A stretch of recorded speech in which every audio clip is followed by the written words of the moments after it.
पंचम दिवस की कथा के 5वें दिन की सायंकालीन पावन कथा में प्रवेश करें। सबसे पहले हमारी सभी मातृशक्ति सती सीता अनुसुईया के पदचिन्हों पर चलने वाली भक्ति शक्ति स्वरूपा हमारी सभी माताएं बहनें, हमारे सभी देव स्वरूप दादा भैया, बाहर से पधारे हुए सभी श्रोतागण व इसी ग्राम के सभी ग्रामवासियों के करकमलों द्वारा आशीर्वाद मिलने की कामना करती हूँ।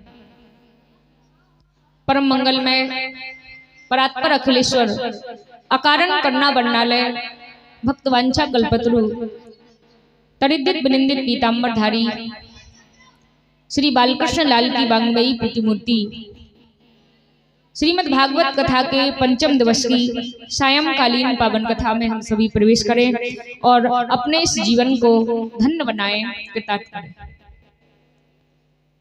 हम सभी को प्रयास इतना करना है कि परमात्मा की कृपा हमें प्राप्त हो, इसलिए परमात्मा के चित्त को अपने मन में स्थापित करते हुए भगवान श्री हरि की पावन कथा का श्रवण पान करें।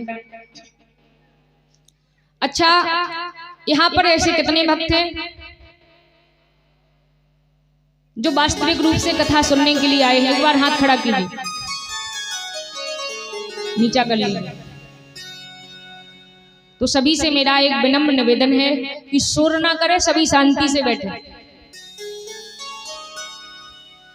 अच्छा, यहाँ पर ऐसे कितने भक्त हैं जो कथा को बिल्कुल ध्यान से सुनते हैं? सभी सुनते हैं, नीचा कर लीजिए। सुबह की कथा में आज कौन सी कथा हुई थी बताइए? अच्छा, सुबह आए कौन कौन थे?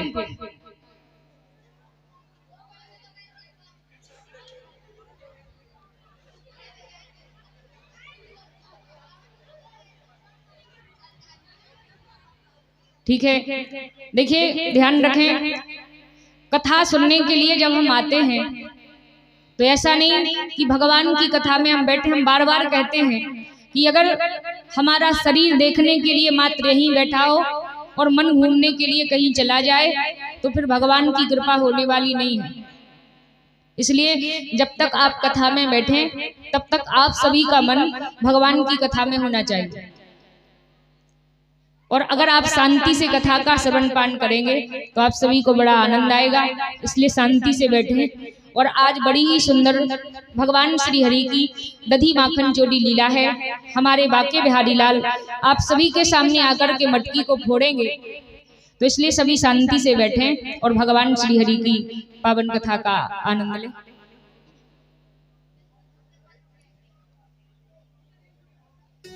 सुबह की कथा में आप सभी ने बड़े ही सुंदर भगवान श्री बाके बिहारी लाल के बाल लीलाओं का आनंद लिया। किस प्रकार से छोटे से लाला श्री कृष्ण ब्रज में रहकर के ब्रजवासियों पर कृपा करते हैं, बड़ी सुंदर लीलाएं करते हैं। भगवान श्री हरि कुछ दिन के बाद जब थोड़े और बड़े होते हैं, भगवान श्री हरि छोटे से अपने नन्हे मुन्ने 5-5 वर्ष के मित्र और सखाओं के साथ में गायें चराने के लिए वन में जाते हैं। छोटे छोटे से 5-5 वर्ष के भगवान के मित्र हैं, सखा हैं।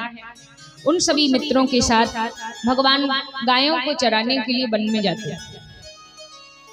जितना प्रेम ब्रजवासी भगवान श्री कृष्ण से करते हैं, उतना ही प्रेम नंद बाबा और मैया यशोदा भगवान श्री कृष्ण से करते। सारे ब्रजवासी भगवान से बड़ा प्रेम करते। इसलिए कहते हैं कि प्रेम के बस में होकर के भगवान अपने भक्त की डांट को भी खा सकते हैं और प्रेम के बस में आकर के भगवान अपने भक्त के लिए कुछ भी कर सकते हैं। जो ईश्वर, जो परमात्मा, जिस भगवान की मर्जी के बगैर इस संसार का एक पत्ता नहीं हिलता, जो ईश्वर अपनी उंगली पर सारे जगत को नचाने वाला है, वो भगवान सारे ब्रजवासियों के प्रेम के बस में होकर के सभी के इशारों पर नाचते हैं। जैसा ब्रजवासी भगवान से कहते हैं, भगवान श्री हरि को वैसा करना पड़ता है, क्योंकि सारे ब्रजवासी भगवान श्री कृष्ण से अनन्य प्रेम करते हैं।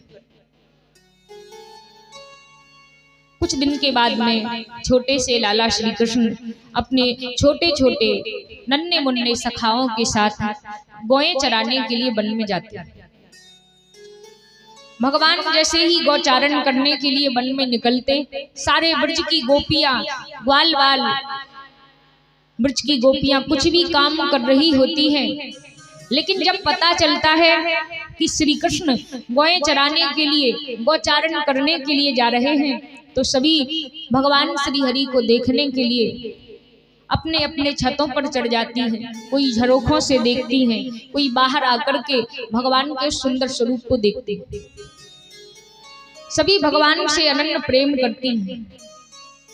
जब तक ब्रज में भगवान का जन्म ना हुआ, जब तक ब्रज में श्री कृष्ण ना थे, तब तक गोपियों को नंदरानी यशोदा से अगर साल भर में, वर्ष भर में कोई जरूरी कार्य पड़ता था, तभी मैया यशोदा के घर जाती थी, नंद महल में जाती थी। लेकिन जिस दिन से भगवान श्री कृष्ण का ब्रज में जन्म हुआ है, मैया यशोदा के यहाँ श्री कृष्ण आए हैं, तो ब्रज की गोपियां दिन में कई बहाने लेकर के 100 बार श्री कृष्ण का दर्शन करने के लिए जाती हैं। एक बार श्री कृष्ण का दर्शन हो जाए, एक बार लाला का दर्शन हो जाए। सुखदेव जी कहते हैं कि हे राजन, भगवान अपने सभी मित्र और सखाओं के साथ गौचारण के लिए जाते हैं। जैसे ही भगवान वन में गौचारण करने के लिए प्रवेश करते हैं, छोटे छोटे बच्चे शोर मत करें, शांति से बैठे।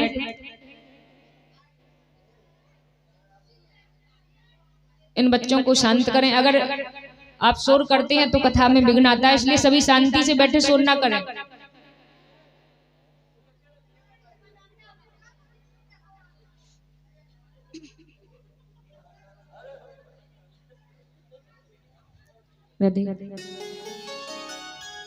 सुखदेव जी महाराज कहते हैं, भगवान श्री कृष्ण जैसे ही वन में गायें चराने के लिए पहुंचे, उसी समय ब्रह्मा जी महाराज को लगता है कि सभी कहते हैं कि नंद का बालक भगवान है। मैंने सुना है कि नंद का बालक भगवान है। अगर ये भगवान होते तो गायें चराने के लिए एक साधारण से ग्वाले बनकर के गायें चराने के लिए क्यों आते? क्योंकि भगवान भी कभी गायें चराते हैं। कोई ब्रज में कुछ भी कह देता है, तीनों लोकों का देव तहूं और खेलत में पिट जाए, ऐसो चटक मटक को ठाकुर तीनों लोकन में। भगवान श्री हरि ईश्वर होकर भी ब्रजवासी अगर गालियां भी दे देते हैं तो भगवान हंसते हंसते सुन लेते हैं। किसी कारण बस खेलते खेलते अगर भगवान की पिटाई भी हो जाए तो भी भगवान सहन कर लेते हैं। लेकिन आज तक भगवान ने यह नहीं बताया कि मैं ईश्वर भगवान हूं। और कभी कभी भगवान ब्रज में ऐसे कार्य भी कर देते हैं जिससे लगे कि कोई साधारण तो कर ही नहीं सकता है। और कोई आकर के कह भी देता है कि नंदरानी यशोदा जी, नंद बाबा, ये आपका बालक कोई साधारण नहीं, भगवान है। तो भगवान श्री कृष्ण मन में सोचते हैं कि अगर ये सभी मुझे भगवान मानने लगे तो एक मित्र के जैसा, एक पुत्र के जैसा मुझे स्नेह प्राप्त नहीं हो पाएगा। अगर भगवान मानने लगेंगे तो एक स्थान पर बिठाकर मेरी पूजा करने लगेंगे, कोई मेरे साथ खेलेगा नहीं, मैया मुझे डांटेगी नहीं, तो पुत्र की तरह और मित्र की तरह प्रेम नहीं मिल पाएगा। इसलिए भगवान श्री हरि आज तक ब्रज में जैसा सभी कहते हैं वैसा भगवान करते हैं, क्योंकि भगवान ये बताना नहीं चाहते हैं कि मैं ईश्वर हूं, भगवान हूं। ब्रह्मा जी महाराज को मोह होता है, अभिमान होता है। सभी कहते हैं ये नंद का बालक भगवान है, लेकिन हमें तो नहीं लगता कि ये भगवान है। एक ऐसा भगवान है, एक साधारण सा ग्वाला बनकर के, एक बालक बनकर के गायें चराने के लिए वन में आया है, मित्र सखाओं के साथ में खेल रहा है, एक ऐसा भगवान है। तो श्री ब्रह्मा जी महाराज सुखदेव जी कहते हैं कि हे राजन, श्री ब्रह्मा जी महाराज आज भगवान श्री कृष्ण की परीक्षा लेना चाहते। भगवान श्री कृष्ण की परीक्षा लेते हैं। जिन गायों को और जिन ग्वाल बालों को भगवान श्री कृष्ण वन में साथ में लाए थे, आज श्री ब्रह्मा जी महाराज ने उन ग्वालों को, उन गायों को चुरा करके एक स्थान पर छुपा दिया। भगवान श्री कृष्ण जैसे ही संध्या का समय होता है, संध्या हुई, भगवान श्री कृष्ण ने अपनी बांसुरी को बजाया, लेकिन ना तो आज ब्रज की एक भी गाय आई और ना ही एक भी ग्वालवाल आता। एक भी ग्वालवाल नहीं आता है, ना ही एक भी गाय आती है। सुखदेव जी महाराज कहते हैं कि हे राजन, भगवान ने ध्यान लगा करके देखा तो भगवान देखते हैं कि ब्रह्मा जी ने गायों और ग्वालवालों को चुरा करके एक गुफा में छुपा दिया। ब्रह्मा जी भगवान की परीक्षा लेना चाहते हैं कि अगर ये भगवान होगा तो कोई ना कोई लीला करेगा, और अगर ये भगवान नहीं होगा तो सारे ग्वालवाल और गायों की मैंने चोरी कर ली तो इसको ब्रज में जाकर के डांट पड़ेगी। लेकिन भगवान तो बड़े मायापति हैं, ब्रह्मा जी समझ ना पाए, और इधर भगवान श्री कृष्ण ने अपनी माया के द्वारा वैसी ही गायें और वैसे ही ग्वालवाल तैयार किए और भगवान श्री कृष्ण वापस ब्रज में आ जाते हैं। किसी भी ब्रजवासी को कोई पता नहीं। कुछ दिन का समय होता है, ब्रह्मा जी ने सोचा मुझे देखना चाहिए कि उस नंद के बालक ने, मैंने उसकी गायों और ग्वालवालों को चुरा लिया है तो अब वो कैसे रहता है, किस हाल में होगा। जैसे ही ब्रह्मा जी ने ब्रज में आकर के देखा तो जिस प्रकार की गायें और ग्वालवाल चुराए थे, वैसे ही गायें और ग्वालवाल श्री ब्रह्मा जी महाराज ने श्री कृष्ण के साथ में देखे। अब ब्रह्मा जी को लगता है कि मैंने तो इन गायों और ग्वालवालों को चुरा लिया था, लेकिन ऐसे ही गायें ग्वालवाल कैसे आ सकते हैं। तो तुरंत ब्रह्मा जी महाराज ने उस गुफा में जाकर के देखा जिसमें गायें और ग्वालवालों को बंद करके रखा था। जाकर के देखते हैं तो वहां भी गायें और ग्वालवाल उसी स्थिति में है जिस स्थिति में छोड़ करके आए। अब ब्रह्मा जी समझ गए कि जिसकी मैं परीक्षा लेना चाहता था वो कोई साधारण बालक नहीं, लीला करने के लिए स्वयं परमात्मा श्री हरि ही आए। और मैंने किसी साधारण बच्चे की नहीं, मैंने भगवान श्री हरि की परीक्षा ली। और भगवान की परीक्षा लेना, भगवान पर संदेह करना सबसे बड़ा पाप होता है। अब इस पाप की क्षमा कैसे मांगे। ब्रह्मा जी को अपनी भूल पर बड़ा पश्चाताप हुआ।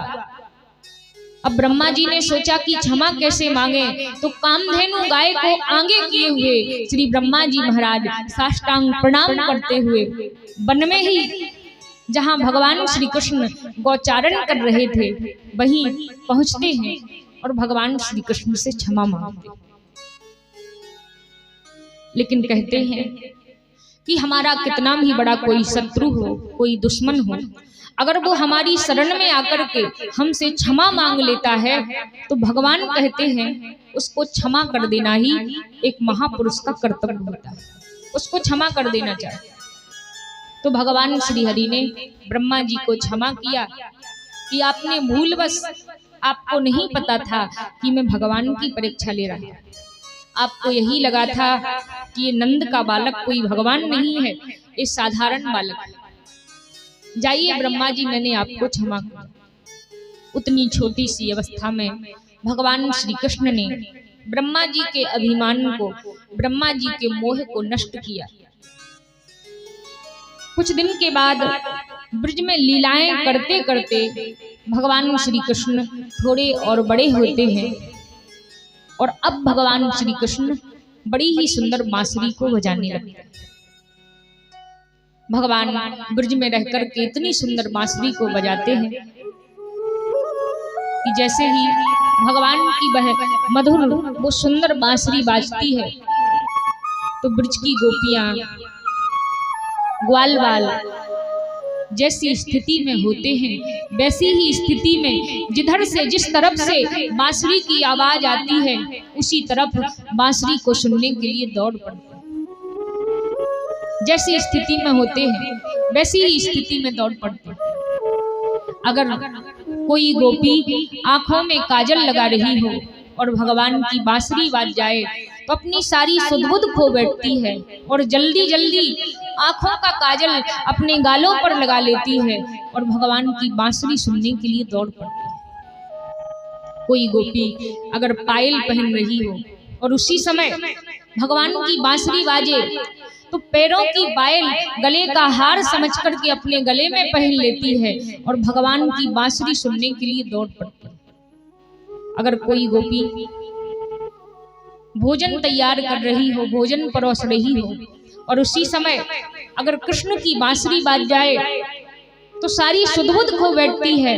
भोजन की थाली गाय के सामने रख देती है और गाय का भूसा उठाकर पति के सामने रख देती है और भगवान की बांसुरी सुनने के लिए दौड़ पड़ती है। ऐसी ब्रज गोपियों की स्थिति है, क्योंकि भगवान की बांसुरी ही इतनी मधुर बाजती है कि जैसे ही भगवान की बांसुरी बाजती है सभी अपनी सारी सुध-बुध खो बैठते हैं।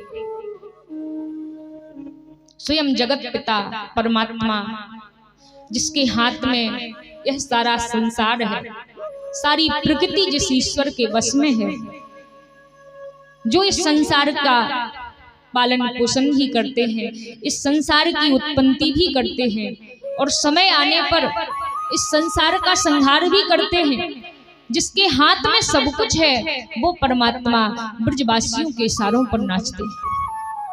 क्योंकि उन ब्रजवासियों के अंदर इतना प्रेम है, इतना प्रेम है कि वो ब्रजवासी अपने लिए कभी कुछ मांगते नहीं हैं, अपनी खुशी के लिए कुछ चाहते नहीं हैं। जो मांगते हैं बस श्री कृष्ण के लिए मांगते हैं। हमारे श्री कृष्ण को यह प्राप्त हो जाए, हमारा कन्हैया, हमारा कृष्ण सदा प्रसन्न बना रहे, सदा खुश रहे। हम जब भी भगवान के मंदिर में जाते हैं तो इस संसार में ऐसे सभी व्यक्ति हैं कि भगवान के मंदिर में जाते हैं तो अपने लिए हम कुछ ना कुछ अवश्य मांगते हैं। आज तक हमारी इतनी उम्र व्यतीत हो गई, आज तक हमने केवल अपने लिए ही सब कुछ मांगा है। हम कहते हैं भगवान हमारे दुखों को मिटा दो, हमारे कष्टों को मिटा दो। भगवान का काम है, जो उसकी शरण में जाता है वो उसकी रक्षा करता है।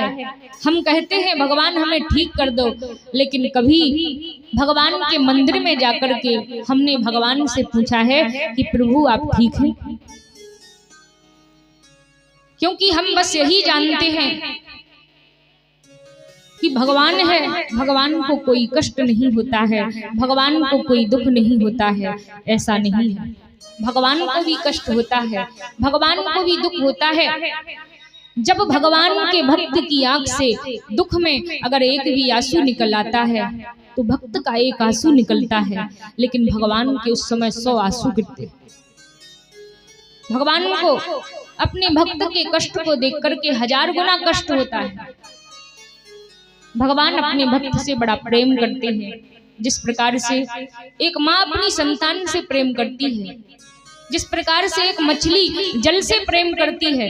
जल से उसको बाहर निकाल दो, मछली तुरंत मर जाएगी, एक पल भी जीवित नहीं रह सकती। उसी प्रकार से भगवान अपने भक्त से बड़ा प्रेम करते हैं। भगवान कहते हैं कि अगर मेरा भक्त नहीं तो मेरा ईश्वर होने का कोई अस्तित्व ही नहीं। तो भगवान अपने भक्त से बड़ा प्रेम करते हैं। और ब्रजवासियों की, उन ग्वाल बालों की कहते हैं कि ज्ञानी होना बड़ी बात नहीं है, एक प्रेमी होना बहुत बड़ी बात है। जिस व्यक्ति के अंदर ज्ञान ही ज्ञान भरा हो और अगर प्रेम इतना सा भी नहीं हो तो वो सूखा ज्ञान किसी काम का नहीं होता।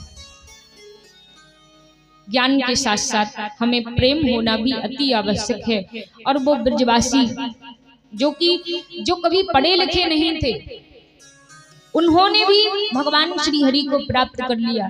वो ब्रजवासी भगवान जैसा ब्रजवासी कहते हैं वैसा भगवान करते, उनके इशारों पर नाचते। तो इस प्रकार की भगवान ब्रज में लीलाएं करते हैं, सुंदर बांसुरी को बजाते हैं। और ब्रज की वो कन्याएं रात दिन जिनके नेत्रों में भगवान श्री कृष्ण आंखों के अंजन की तरह, आंखों के काजल की तरह निवास करते हैं।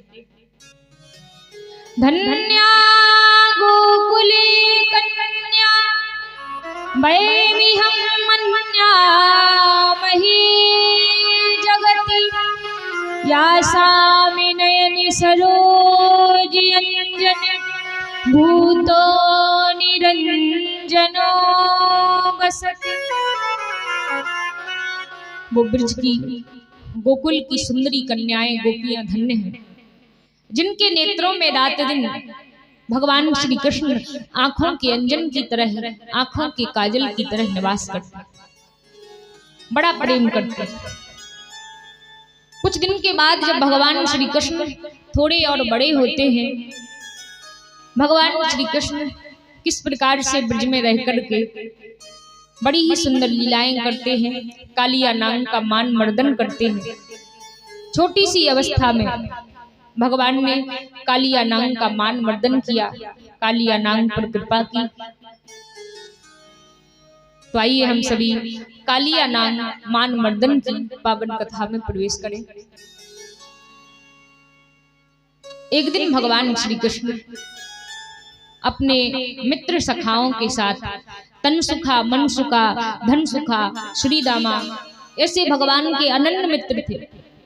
और इन सभी सखाओं के साथ, मित्रों के साथ एक दिन भगवान जमुना किनारे खेलने के लिए जाते हैं।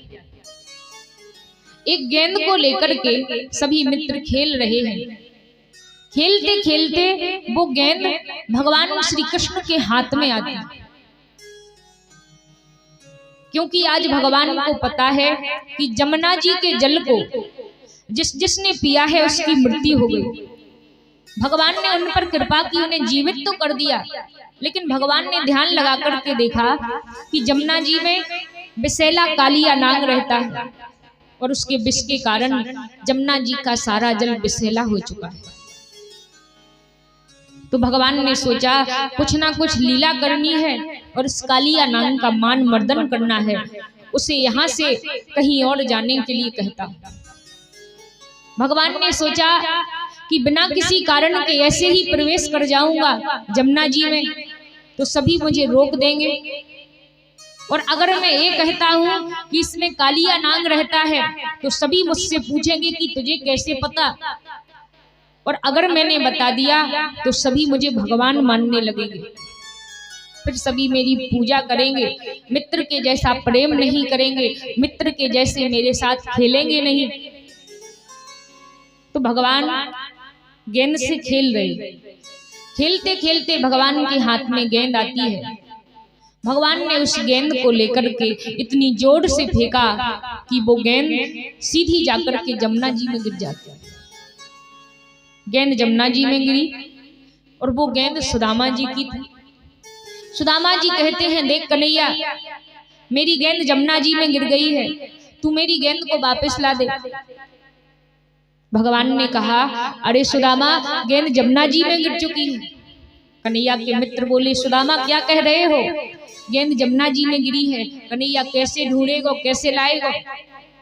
सुदामा जी बोले, नहीं नहीं, मेरी गेंद चाहे जमुना में गिरे चाहे सागर में गिरे, लेकिन कन्हैया तू मेरी गेंद को वापस ला दे, मुझे अपनी वही गेंद चाहिए।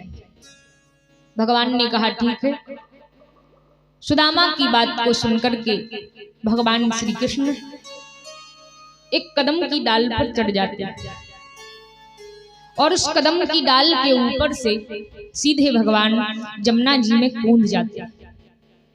और जैसे ही भगवान जमुना जी में कूदे, भगवान जैसे ही जमुना जी के अंदर धीरे धीरे नीचे तक पहुंचे, तो वहां पर भगवान ने देखा कि एक विषैला कालिया नाग पड़ा है, बड़ा भयानक उसका शरीर है, बड़े दूर दूर तक उसका शरीर फैला हुआ है, इतना भयानक वो कालिया नाग। और उसके आसपास में उस कालिया नाग की पत्नियां हैं। जैसे ही कालिया नाग की पत्नियों ने, कालिया नाग तो अभी सो रहा है, लेकिन उनकी पत्नियों ने भगवान श्री कृष्ण को देख लिया। भगवान को जैसे ही देखा तो भगवान का स्वरूप ही इतना सुंदर है कि भगवान के सुंदर स्वरूप को देखकर ही आकर्षित हो जाती हैं। जैसे ही भगवान उनके पास पहुंचे, उन्होंने कहा कि पुत्र, तुम कौन हो, कहां से आए हो?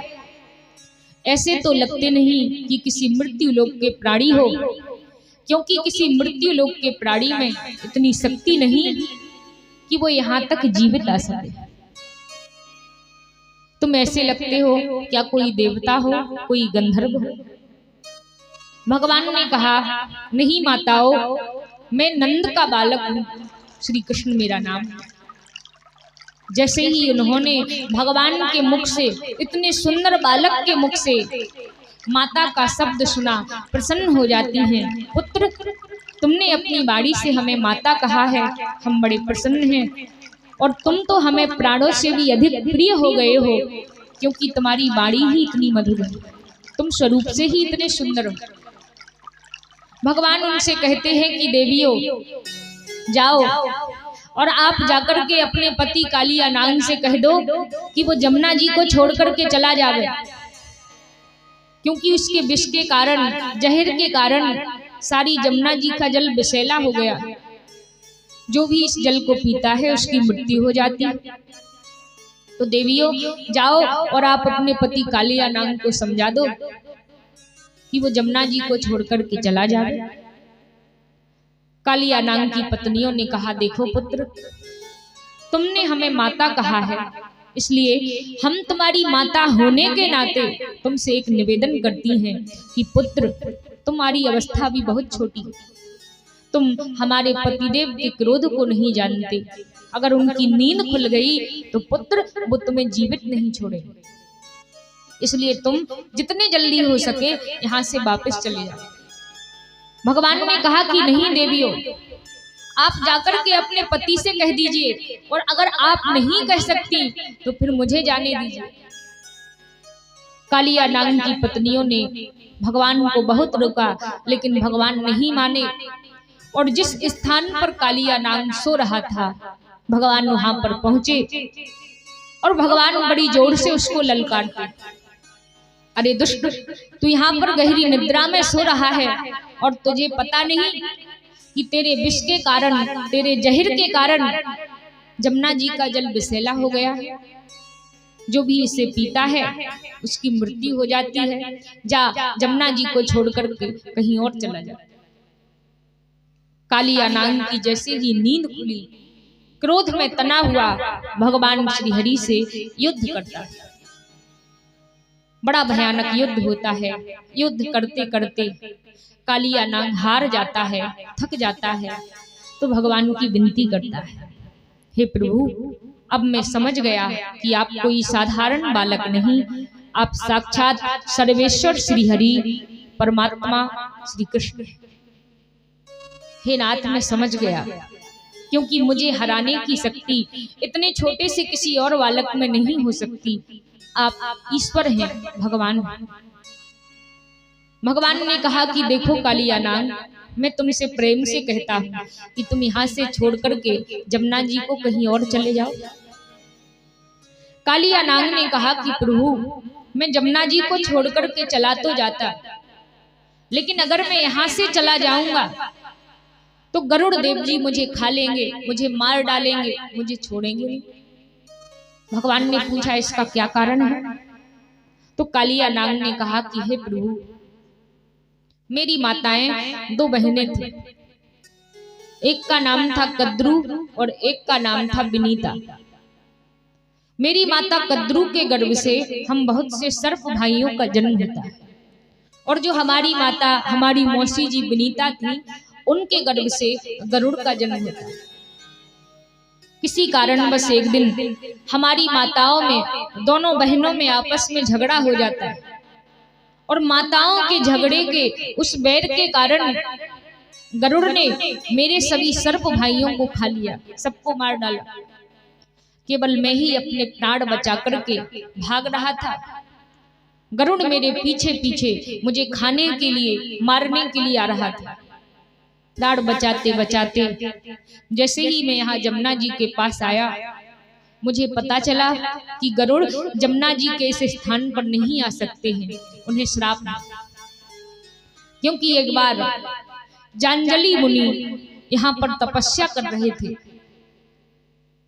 गरुड़ यहाँ पर आता है और जमुना जी में से मछलियां पकड़ने लगता है।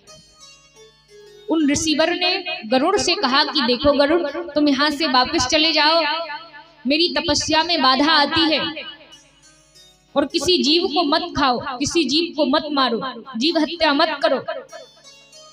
लेकिन गरुड़ उन ऋषि की बात को नहीं माने, तो उन ऋषि ने श्राप दे दिया, दुष्ट तू मेरी बात को नहीं मानता, मैं तुझे श्राप देता हूँ, आज से अगर तू जमुना जी की तरफ देख भी जाएगा तो तू जलकर के भस्म हो जाएगा। इसलिए गरुड़ यहाँ पर नहीं आ पाते हैं। और प्रभु तब से मैं जमुना जी में बड़ी शांति से रहता हूँ, गरुड़ मुझे यहाँ नहीं पकड़ सकते। इसलिए प्रभु यही कारण है, नहीं तो मैं कहीं और चला जाता, अब मैं कहाँ जाऊं। भगवान ने जैसे ही कालिया नाग की बात को सुना, तुरंत भगवान श्री हरि कालिया नाग के फनों पर, उसके मस्तक पर चढ़ जाते हैं, उसके मस्तक पर नाचते हैं, फनों पर नाचते हैं, और भगवान के दोनों चरण, दोनों पद चिन्ह उसके फनों पर भगवान ने अंकित कर दिए। भगवान ने कहा जाओ, मैं तुम्हें निश्चिंत करता हूँ कि मेरे पद चिन्हों के, चरण चिन्हों के निशान देख करके गरुड़ तुम्हें नहीं खाएगा, तुम्हें नहीं मारेगा। जाओ तुम जमुना जी को छोड़ करके रमणीक द्वीप को प्रस्थान करो। तो इस प्रकार से भगवान ने इतनी छोटी सी आयु में कालिया नाग का मान मर्दन किया। और अब भगवान श्री कृष्ण थोड़े और बड़े होते हैं। पूरे भगवान श्री कृष्ण अब 7 वर्ष के हो जाते हैं, और 7 वर्ष की अवस्था में भगवान ने बड़ी ही सुंदर ब्रज में रह करके इंद्र की पूजा मेट कर भगवान गोवर्धन की पूजा करवाई। तो आइए हम सभी गोवर्धन लीला में प्रवेश करें। इससे पहले सभी ताली सेवा करते हुए श्री हरि के नाम का गुणगान करेंगे।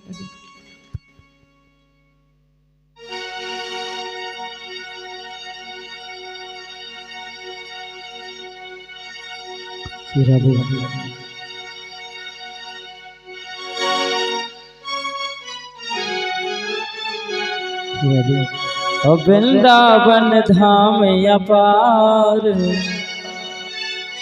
वृंदावन धाम अपार, जपे जा राधे राधे। वृंदावन धाम अपार, जपे जा राधे राधे।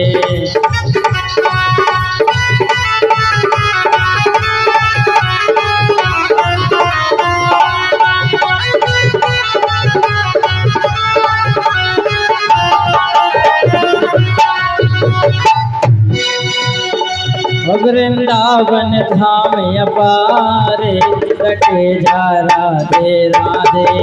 वृंदावन धाम अपार, जपे जा राधे राधे।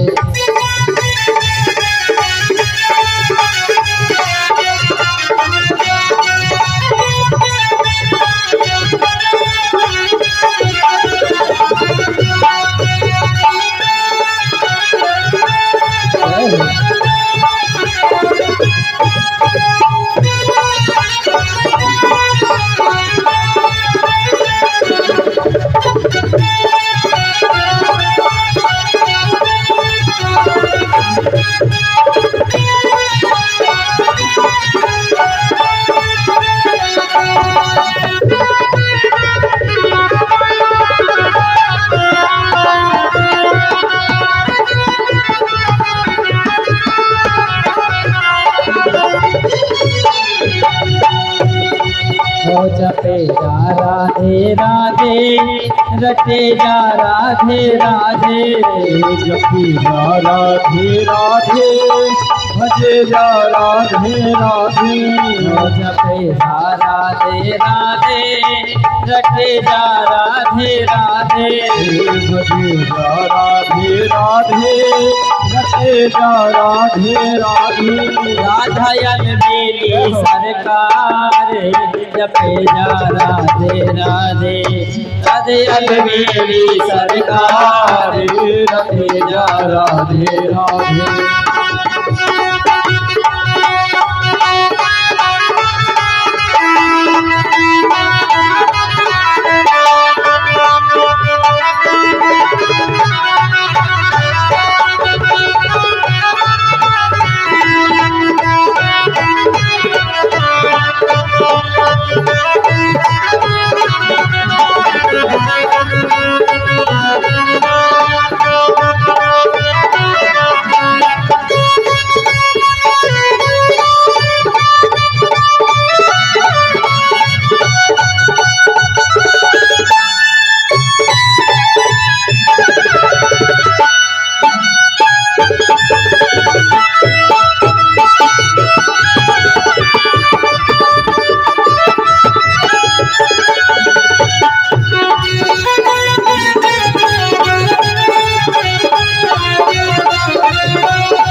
जो राधा राधा गावे वो प्रेम पदार्थ पावे राधा राधा गावे वो प्रेम पदार्थ पावे जो राधा राधा गावे वो प्रेम पदार्थ पावे राधा राधा गावे वो प्रेम पदार्थ पावे आक हो जाए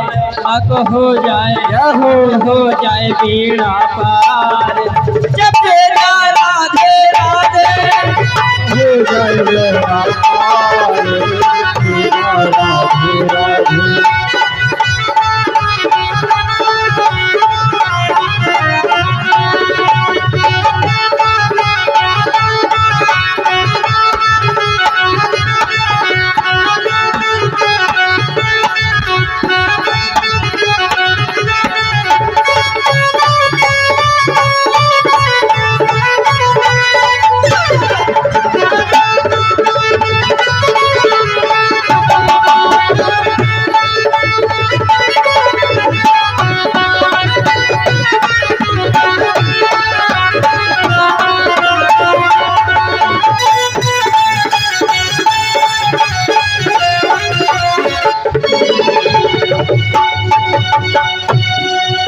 जो राधा नाम न लो तो रस विचारो ना जो हो तो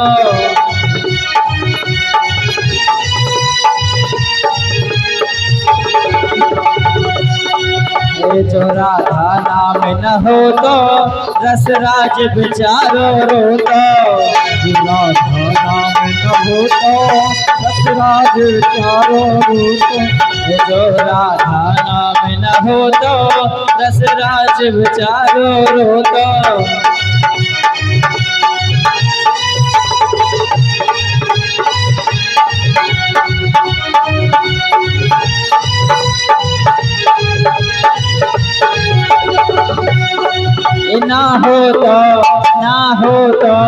ना हो तो कृष्ण अवतार जपे जा राधे राधे जपे जा राधे राधे ना हो तो कृष्ण अवतार जपे जा राधे राधे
वृंदावन धाम अपार जपे जा राधे राधे। वृंदावन धाम अपार जपे जा राधे राधे। वृंदावन धाम अपार जपे जा राधे राधे। वृंदावन धाम अपार जपे जा राधे राधे। जपे जा राधे राधे। जपे जा राधे।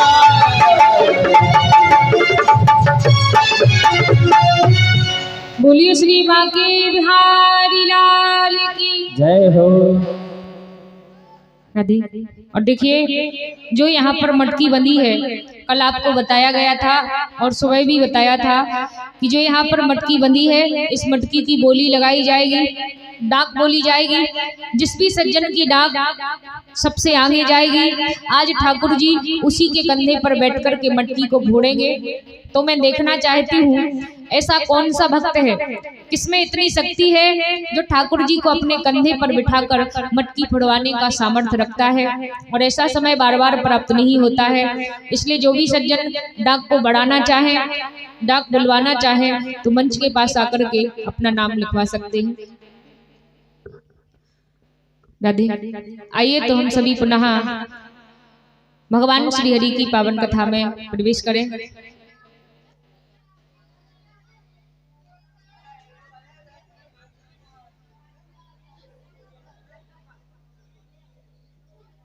राधे। सभी शांति से बैठें, कोई भी शोर ना करें।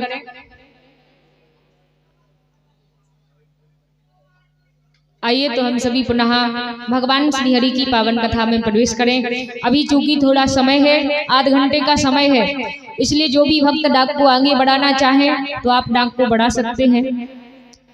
आइए हम सभी पुनः भगवान श्री हरि की पावन कथा में प्रवेश करें। श्री सुखदेव जी महाराज कहते हैं कि हे राजन, भगवान श्री कृष्ण जब पूरे 7 वर्ष के हो जाते हैं तो 7 वर्ष की मात्र भगवान की छोटी सी आयु है। और अब भगवान श्री कृष्ण एक दिन अपने मित्र सखाओं के साथ ब्रज में घूम रहे थे। घूमते घूमते श्री कृष्ण ने देखा कि सारे ब्रजवासी गोपियां तरह तरह के मिठाइयां पकवान बना करके तैयार कर रही थी। भगवान जैसे ही ब्रज में घूमते घूमते अपने महल में आते हैं, घर आते हैं, तो भगवान ने देखा कि मैया यशोदा भी वैसे ही मिठाइयां पकवान तैयार कर रही हैं।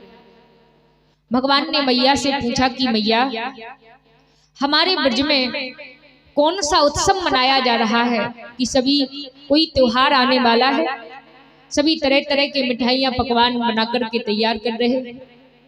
मैया ने कहा, हाँ लाला, हम सभी वर्ष में एक बार देवराज इंद्र की पूजा करते हैं और देवराज इंद्र हम पर प्रसन्न होकर के जल की वृष्टि करते हैं। कन्हैया ने कहा कि मैया, अगर देवराज इंद्र की पूजा ना करें तो? मैया ने कहा, लाला ऐसा मत कहो, अगर हमने उनकी पूजा नहीं की तो वो हमसे क्रोधित हो जाएंगे, और अगर वो हमसे क्रोधित हो गए तो फिर उनके क्रोध से हमें कौन बचा सकता है। कन्हैया ने कहा कि मैया, एक ऐसा देवता है, पूजा करवा तो है और पूजा ना करो तो क्रोधित हो जावे, हमें ऐसे क्रोधी देवता की पूजा नहीं करनी। मैया, पूजने योग्य तो हमारे इस वृक्ष के वृक्ष हैं, पेड़ हैं, जो हमें फल फूल देते हैं, लकड़ियां देते हैं, श्वास लेने के लिए ऑक्सीजन भी देते हैं, वो पूजने योग्य है। पूजने योग्य हमारे इस वृक्ष की गायें हैं, जो हमें पीने के लिए दूध देती हैं, खाने के लिए माखन देती हैं, उनकी पूजा करें। पूजने योग्य हमारे इस वृक्ष के गोवर्धन पर्वत हैं, जो जाते हुए मेघों को रोक करके जल की वृष्टि करवाते हैं। मैया, पूजा करनी है तो इनकी करो, और आज से हमारे ब्रज में इंद्र की पूजा ना हो करके गोवर्धन भगवान की ही पूजा। जैसे ही भगवान ने ऐसा कहा तो मैया कहती है, देखो लाला, तुम कह तो रहे हो, लेकिन अगर इंद्र हमसे क्रोधित हो गए तो? कन्हैया बोले, देखो मैया, आज तक तुम सभी ने देवराज इंद्र की पूजा की है, तो क्या आज तक तुम्हें देवराज इंद्र ने दर्शन दिया है? मैया कहती है, नहीं। कन्हैया कहते हैं, देखो मैया, देवराज इंद्र ने आज तक दर्शन नहीं दिया, लेकिन जो हमारे गोवर्धन भगवान हैं ये हम सभी को दर्शन भी देंगे और कृपा करेंगे और एक ही बार में दर्शन देंगे। मैया ने कहा अच्छा।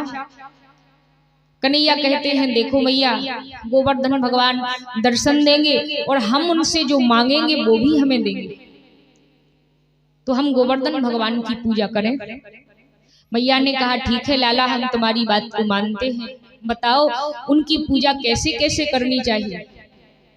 कन्हैया बोले देखो मैया, सारे ब्रजवासियों ने तरह तरह के मिठाइयां पकवान तो बना ही लिए, तो उन सभी मिठाइयां पकवानों को लेकर के हम गोवर्धन भगवान की पूजा करने के लिए सभी ब्रजवासियों के साथ में चले।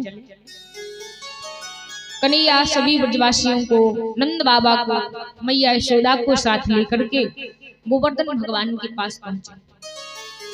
कन्हैया के छोटे छोटे से मित्र सखा बोले अरे लाला, तुम हमें लेवा तो लाए हो, लेकिन ये तो बताओ ये 7 कोष को तेरा गोवर्धन है या की पूजा कहाँ से शुरू करें। कन्हैया बोले चिंता मत करो, गोवर्धन भगवान से विनती करो, वो अपने सुंदर स्वरूप में प्रकट होकर के तुम्हें दर्शन देंगे। जैसे ही सभी ने हाथ जोड़े, जैसे ही सभी ने विनती की, तो एक रूप में भगवान श्री कृष्ण सभी के बीच में बैठे हैं, सभी के बीच में हैं, और दूसरा रूप बना करके गोवर्धन भगवान के बीच में से प्रकट हो जाते हैं। बोलिए गोवर्धन भगवान की। जैसे ही भगवान श्री हरि प्रकट हुए, अब भगवान एक रूप में जो सभी के बीच में खड़े हैं, भगवान सभी से कहते हैं जाओ जाओ, सभी जाकर के जो जो मिठाइयां पकवान लाए हो सब गोवर्धन भगवान को खिलाओ, उनकी पूजा करो। और जैसे ही सारे ब्रजवासी अपने अपने मिठाइयां पकवान लेकर के गोवर्धन भगवान के पास पहुंचे, तो गोवर्धन भगवान ने सभी की विनती स्वीकार की, और जितने भी ब्रजवासी मिठाइयां पकवान लाए थे एक ही बार में गोवर्धन भगवान ने ग्रहण कर लिया, एक ही बार में खा गए। कन्हैया के मित्र बोले क्यों रे लाला, ये तेरे गोवर्धन भगवान क्या 2-4 बरस से भूखे हैं, जो सारे ब्रज के मिठाइयां पकवान एक ही बार में खा गए। कन्हैया बोले अरे ऐसा मत कहो, अगर गोवर्धन भगवान ने सुन लियो तो इनके क्रोध से हमें कोई नहीं बचा सकता। कन्हैया के मित्र बोले ठीक है लाला, अब का करनो है। तो भगवान बोले इनकी पूजा करो, इनके ऊपर दूध चढ़ाओ, फूल चढ़ाओ, मिठाइयां पकवान चढ़ाओ, इनकी परिक्रमा करो। और भगवान श्री हरि सभी ब्रजवासियों के साथ गोवर्धन भगवान की पूजा करते हैं। आइए हम सभी प्रेम से ताली सेवा करते हुए श्री गिरिराज जी भगवान की, और जो भी माताएं बहनें नाचना चाहती हैं दादा भैया, वो अपने स्थान पर खड़े होकर के नाच सकते हैं। श्री गोवर्धन महाराज, श्री गोवर्धन महाराज, महाराज सिर माथे मुकुट विराज रहे। श्री गोवर्धन महाराज, महाराज सिर माथे मुकुट विराज रहे। गोवर्धन महाराज, महाराज सिर माथे मुकुट विराज रहे। श्री गोवर्धन महाराज, महाराज सिर माथे मुकुट विराज रहो। महाराज, महाराज तेरे माथे मुकुट विराज रहो।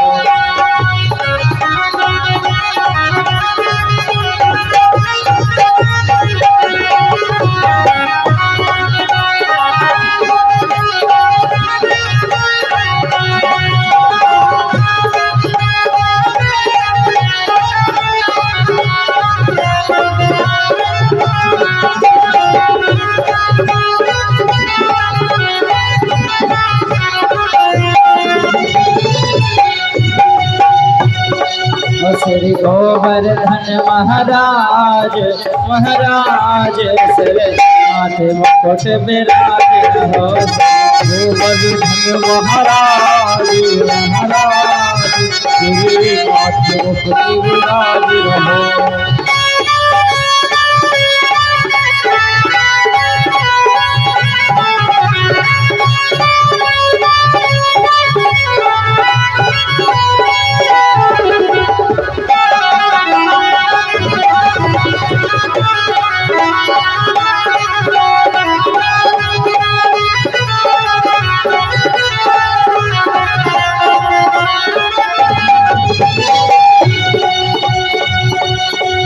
तुप पान चढ़े तुप फूल चढ़े तुप पान चढ़े तुप फूल चढ़े तुप पान चढ़े तुप फूल चढ़े तुप पान चढ़े तुप फूल चढ़े तुप पान चढ़े तुप फूल चढ़े तुप पान चढ़े तुप फूल चढ़े तुप पान चढ़े तुप फूल चढ़े तुप पान चढ़े तुप फूल चढ़े तुप चढ़े दूध की धार सिर माथे भगत विराज रहा दूध की धार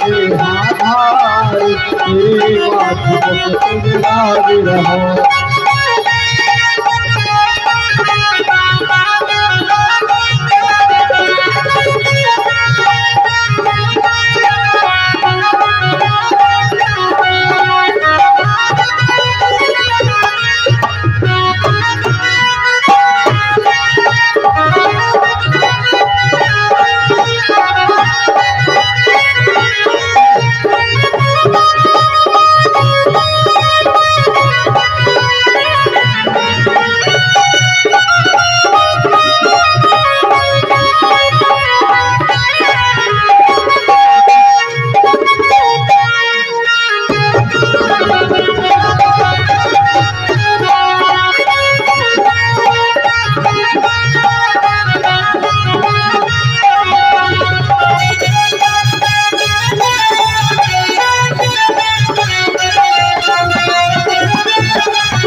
तेरे कान में कुंडल सोहे रहो तेरे कान में कुंडल सोहे रहो तेरे कान में कुंडल सोहे रहो तेरे कान में कुंडल सोहे रहो तेरे कान में कुंडल सोहे रहो तेरे कान में कुंडल सोहे रहो तेरे कान में कुंडल सोहे रहो तेरे कान में कुंडल सोहे रहो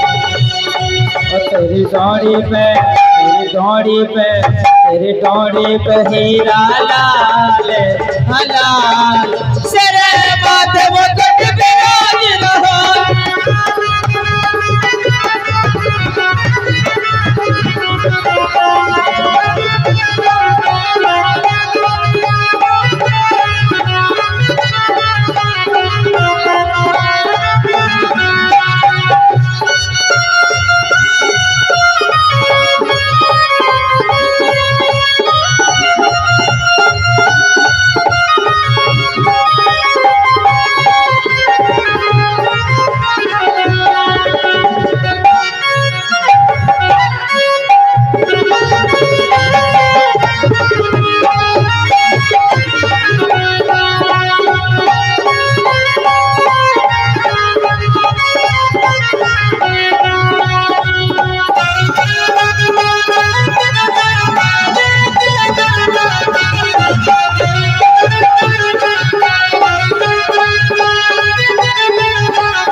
सुरमा साज रहो तेरे नैनों में सुरमा साज रहो तेरे नैनों में सुरमा साज रहो तेरे नैनों में सुरमा साज रहो तेरे नैनों में सुरमा साज रहो तेरे नैनों में सुरमा साज रहो तेरी झांकी बनी विशाल विशाल शरण माथे मुकुट विराज रहो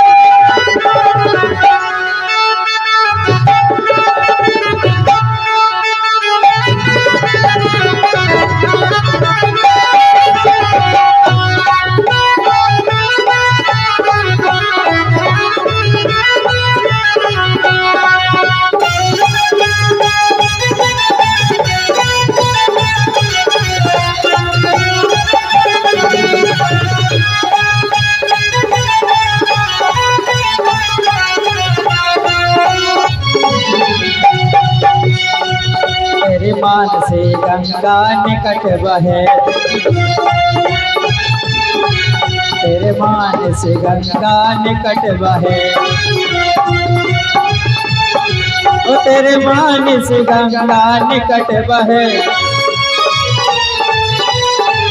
तेरे मान से गंगा निकट बहे।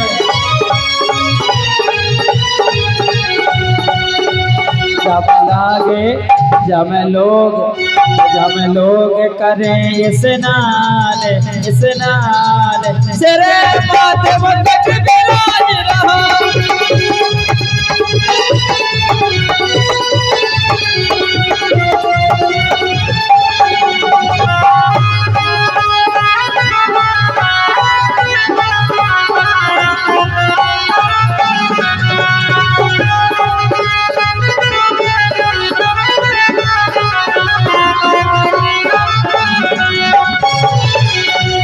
तेरे साथ कोस की है परिक्रमा, तेरे साथ कोस की है परिक्रमा, तेरे साथ कोस की है परिक्रमा, तेरे साथ कोस की है परिक्रमा। चकलेश्वर चकलेश्वर चकलेश्वर करे विश्राम विश्राम, तेरे माथे मुकुट विराज रहा,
बोलिए श्री गोवर्धन भगवान की जय हो।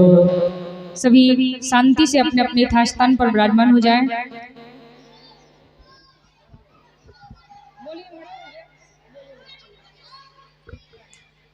राधे। सभी माता बहनों से विशेष निवेदन है, सभी शांति से बैठे, कोई भी शोर ना करे।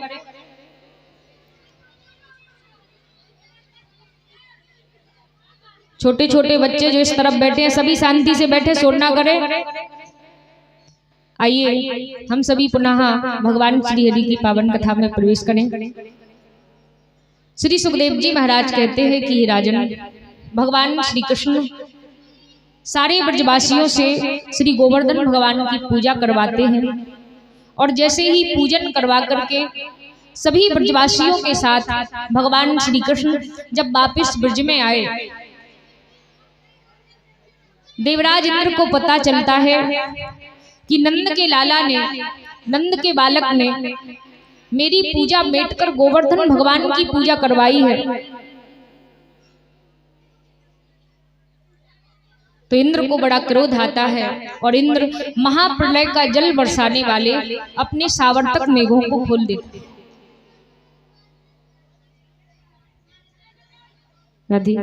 हमारी समिति से निवेदन है, कृपया इन बच्चों को शांत करें, जितने भी शोर कर रहे हैं इन बच्चों को शांत करें।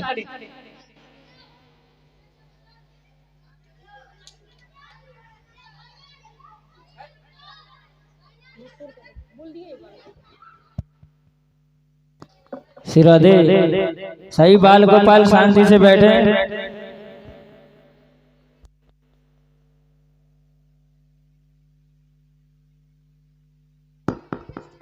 राधे। कहते हैं कि भगवान श्री कृष्ण सभी के साथ वापस ब्रज में आते हैं। इंद्र को पता चला कि नंद के लाला ने मेरी पूजा मेटकर गोवर्धन भगवान की पूजा करवाई, तो क्रोधित होकर के महाप्रलय का जल बरसाने वाले अपने सावर्तक मेघों को खोल देता है। जाओ ब्रज में जाकर के महाघोर जल की वृष्टि करो, इतनी बारिश करो कि सारे ब्रजवासी, सारे गोकुलवासी परेशान हो जाए।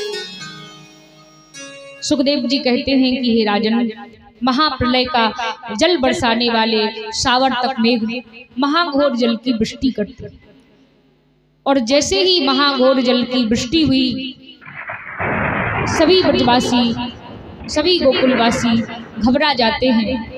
घबराते हुए नंद बाबा के महलों के पास पहुंचे। नंद बाबा रक्षा कीजिए, रक्षा कीजिए, रक्षा कीजिए। हमने आपसे पहले ही कहा था कि हम सभी को देवराज इंद्र की पूजा नहीं मेटनी चाहिए, लेकिन हमारे लाला श्री कृष्ण ने हमारी एक भी बात को नहीं सुना, और अब हमने देवराज इंद्र की पूजा नहीं की तो उनके क्रोध को अब शांत कौन करेगा, और उनके क्रोध से हमें कौन बचाएगा। ब्रजवासी ऐसा कह ही रहे थे कि उसी समय भगवान श्री कृष्ण सभी ब्रजवासियों के बीच में आते हैं, और भगवान ने कहा, तुम सभी चिंता मत करो, जिन गोवर्धन भगवान की हमने पूजा की है, चलो उन्हीं के पास जाकर के विनती करते हैं और वही हम सभी की रक्षा करें। सुखदेव जी कहते हैं कि हे राजन, भगवान श्री हरि सभी ब्रजवासियों को, गायों को, ग्वाल वालों को साथ लेकर के गोवर्धन भगवान के पास में पहुंचते। अब सभी ब्रजवासी कहते हैं कि लाला, ये गोवर्धन भगवान हमारी रक्षा कैसे करेंगे। कन्हैया बोले, चिंता मत करो, गोवर्धन भगवान ने अभी अभी मेरे कान में कहो है कि अगर तुम सभी अपनी रक्षा करना चाहो तो मुझको उठाए लो। कन्हैया के मित्र बोले, क्यों रे लाला, तेरी मति मारी गई है, ये 7 कोस को तेरा गोवर्धन है, या का भार इतना अधिक है, या को हम कैसे उठाएं। कन्हैया बोले, चिंता मत करो, जिन गोवर्धन भगवान ने कहा है वो या के भार को भी हल्का अवश्य करेंगे। और सभी के देखते ही देखते 7 वर्ष की अवस्था में 7 कोस के गोवर्धन को 7 दिन तक छोटी सी कनिष्ठा उंगली पर भगवान श्री हरि ने उठाया और सभी ब्रजवासियों की रक्षा की। बोलिए श्री बांके बिहारी लाल की जय हो। जैसे ही भगवान गोवर्धन भगवान को उठा करके सभी ब्रजवासियों की रक्षा करते हैं, 7 दिन के बाद इंद्र अब समझ जाता है कि मैं ब्रजवासियों का कुछ भी बिगाड़ नहीं सकता, क्योंकि जिसको मैंने साधारण सा एक ग्वाला समझा था, साधारण सा एक बालक समझा था, वो कोई साधारण बालक नहीं, वो स्वयं ईश्वर है, परमात्मा है, भगवान। तो इंद्र अब क्षमा मांगने के लिए भगवान श्री कृष्ण के पास आते हैं। भगवान देवराज इंद्र को क्षमा करते हैं और श्री हरि सभी ब्रजवासियों को साथ लेकर गोवर्धन भगवान की पूजा करके गोवर्धन भगवान को उसी स्थान पर विराजमान करके वापस ब्रज में आते हैं। इस प्रकार भगवान ने सभी ब्रजवासियों के साथ मिलकर इंद्र की पूजा मेट करके गोवर्धन भगवान की पूजा करवाई, इंद्र के अभिमान को नष्ट किया। और अब भगवान श्री कृष्ण थोड़े और बड़े होते हैं और अब भगवान श्री कृष्ण बड़ी ही सुंदर माखन की चोरी करते हैं। तो हम सभी भगवान की दधी माखन चोरी लीला में प्रवेश करें। आइए इससे पहले सभी ताली सेवा करते हुए श्री हरि के नाम का गुणगान करेंगे।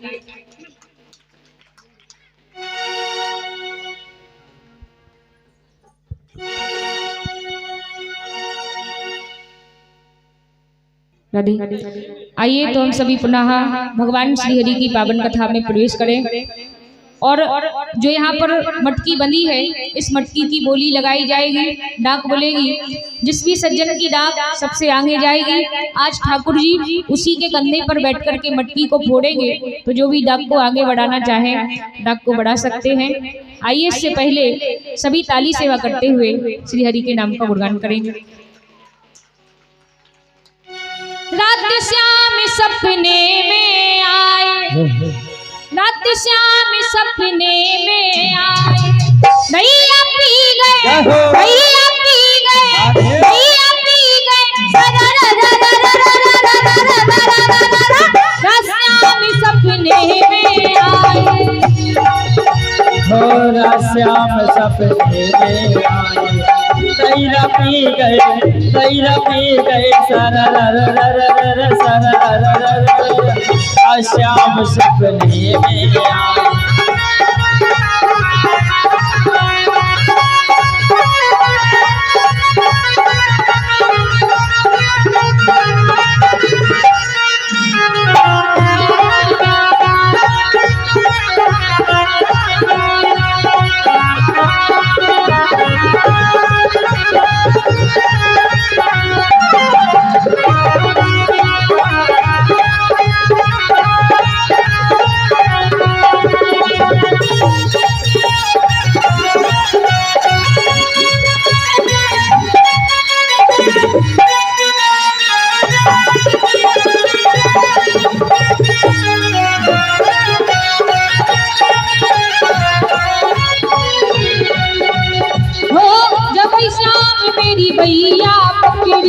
जब श्याम मेरी भैया पकड़ी, जब श्याम मेरी भैया पकड़ी, ओ जब श्याम मेरे भैया पकड़ी, ओ भैया कदी गई, भैया कदी गई, भैया कदी गई, श्याम सपने में आए, श्याम सपने में आए, श्याम सपने में आए।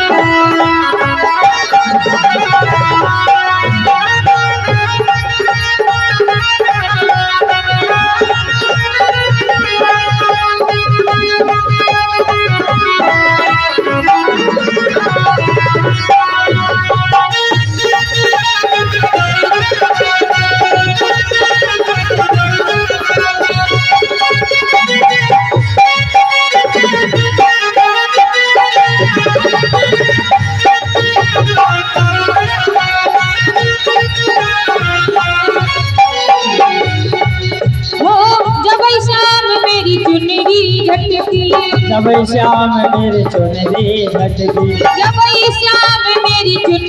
झटकी, ओ जब श्याम मेरी चुनरी झटकी, चुनरी उड़ गई, चुनरी उड़ गई, चुनरी उड़ गई, श्याम सपने में आए, ओ श्याम सपने में आए, तैरा पी गए, श्याम सपने में आए।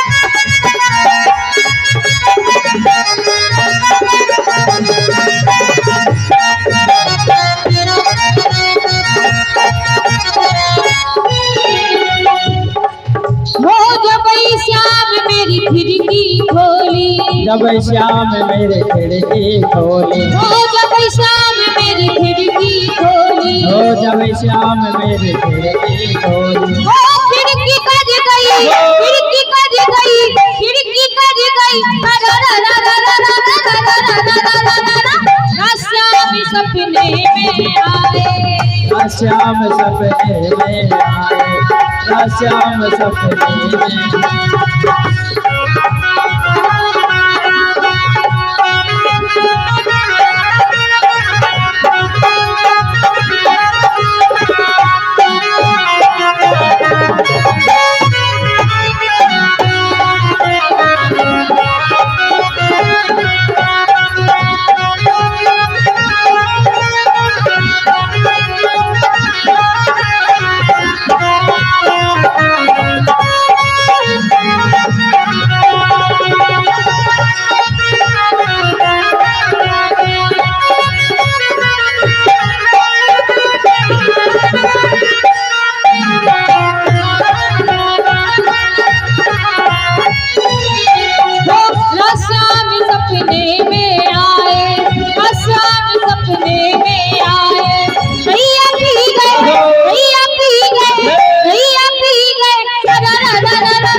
श्याम सपने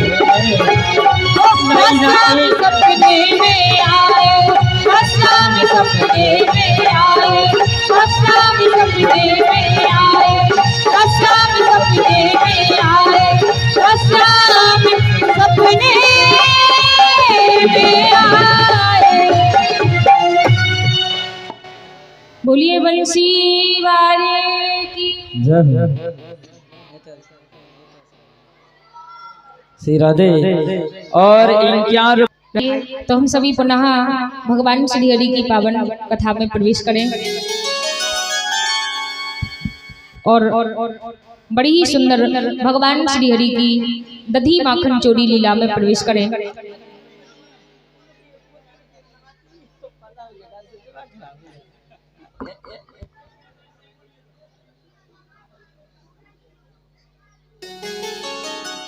राधे। 501 रुपए की पद्मुद्राएं परम सम्मानीय फूल सिंह राजपूत जी सियोनी वाले भगवान श्री हरि के चरणों में प्रदान करते हैं। भगवान सदा ऐसे दानदाताओं के धन भंडार को भर रखें और ठाकुर जी इनकी मनोकामना को पूर्ण करें, ऐसी भगवान से कामना करूंगी।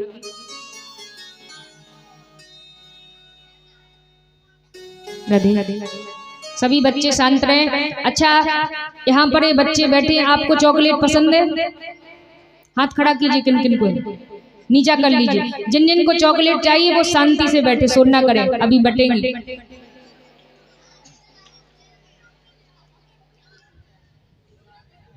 आइए तो हम सभी पुनः भगवान श्री हरि की बड़ी ही सुंदर दधी माखन चोरी लीला में प्रवेश करें। थोड़ी ही देर में हमारे ठाकुर जी आपके सामने मटकी को फोड़ेंगे, तो हम सभी भगवान श्री हरि की बड़ी ही सुंदर माखन चोरी लीला का आनंद लेंगे। छोटे से लाला श्री कृष्ण एक दिन अपने सभी मित्र सखाओं के साथ ब्रज में रह करके अब बड़ी ही सुंदर भगवान माखन चोरी लीला करते। कन्हैया के सभी मित्र कहते हैं कि देखो लाला, तुम्हें तो बड़ा माखन मिलता है, क्योंकि तुम्हारे मैया के यहाँ, बाबा के यहाँ माखन की कोई कमी नहीं है। तुम्हारे यहाँ तो 9 लाख गौएं हैं, तो बहुत सा माखन होता है। लेकिन देखो कन्हैया, हमारे यहाँ तो थोड़ा बहुत सा माखन होता है, और अगर होता भी है तो हमारी मैया हमें ठीक से खाने को नहीं देती। देखो लाला, ऐसा करो, कुछ ऐसा प्रबंध करो कि हमें भी माखन खाने के लिए मिले। कन्हैया बोले, देखो मित्रों, माखन तो मेरे घर भी बहुत होता है, लेकिन यही स्थिति मेरी है। अगर तुम सभी को मैं प्रतिदिन अपने घर लेवा कर जाऊं तो हमारी मैया भी माखन खाने को नहीं देगी। इसलिए ऐसा करते हैं कि हमें भी माखन मिले और तुम्हें भी माखन मिले। इसलिए अब हम सभी बड़ी ही सुंदर ब्रज में रह करके माखन की चोरी करें। तो भगवान श्री हरि ने अपने छोटे छोटे से मित्र सखाओं का बड़ा ही सुंदर एक टोली बनाई, एक मंडली बनाई, जिसका नाम भगवान श्री हरि ने रखा चोरी विद्या प्रसारण मंडल। ये भगवान की टोली बनी। अब प्रतिदिन का भगवान का नियम था कि एक दिन में एक ग्वालिन के घर जाकर के भगवान माखन चुराते थे। सभी ब्रजवासी, सभी ग्वालवाल भगवान से बड़ा प्रेम करते हैं, तो सभी सोचते हैं कि कृष्ण एक ना एक दिन हमारे घर अवश्य पधारे। तो भगवान ने सोचा, ऐसे ही सभी के घर प्रतिदिन जाऊंगा तो ठीक नहीं रहेगा, कोई बहाना भी चाहिए जिस बहाने से उनके घर पर भी हुआ। तो अब भगवान श्री कृष्ण एक दिन अपने सभी मित्र सखाओं को साथ लेकर के एक गोपी के घर में माखन चुराने के लिए घुस जाते। वो गोपी पास ही के कुएं से पानी भरने के लिए गई थी। भगवान श्री हरि जैसे ही माखन चुराने के लिए उसके घर में घुसे, मटकियां थोड़ी ऊंची बंधी थी, छींके पर ऊंचे रखी थी। भगवान ने सोचा कि मटकी में से अब माखन को कैसे निकालें। तो भगवान श्री हरि अपने सभी मित्र सखाओं के कंधों पर चढ़कर मटकी से माखन निकाल रहे। तो भगवान स्वयं खा रहे हैं और अपने सभी मित्रों को माखन खिला रहे हैं।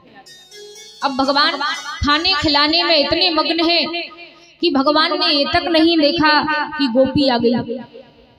जैसे ही गोपी आई तो कन्हैया के और मित्रों ने देखा तो कन्हैया के और मित्र तो भाग गए, लेकिन भगवान छींके पर ही लटके रह जाते। गोपी ने कन्हैया को पकड़ लिया, कान पकड़कर भगवान का कहती है, क्यों रे लाला, तेरे घर क्या माखन की कोई कमी है जो अब माखन की चोरी करने लगा? कन्हैया ने उस गोपी से कहा, भगवान को बड़ी चिकनी चुपड़ी बातें तो आती ही थी। तो भगवान कहते हैं, देख मेरी प्यारी सी गोपी, तू तो मेरी प्यारी सी काकी है, और काकी तो ऐसी होती है,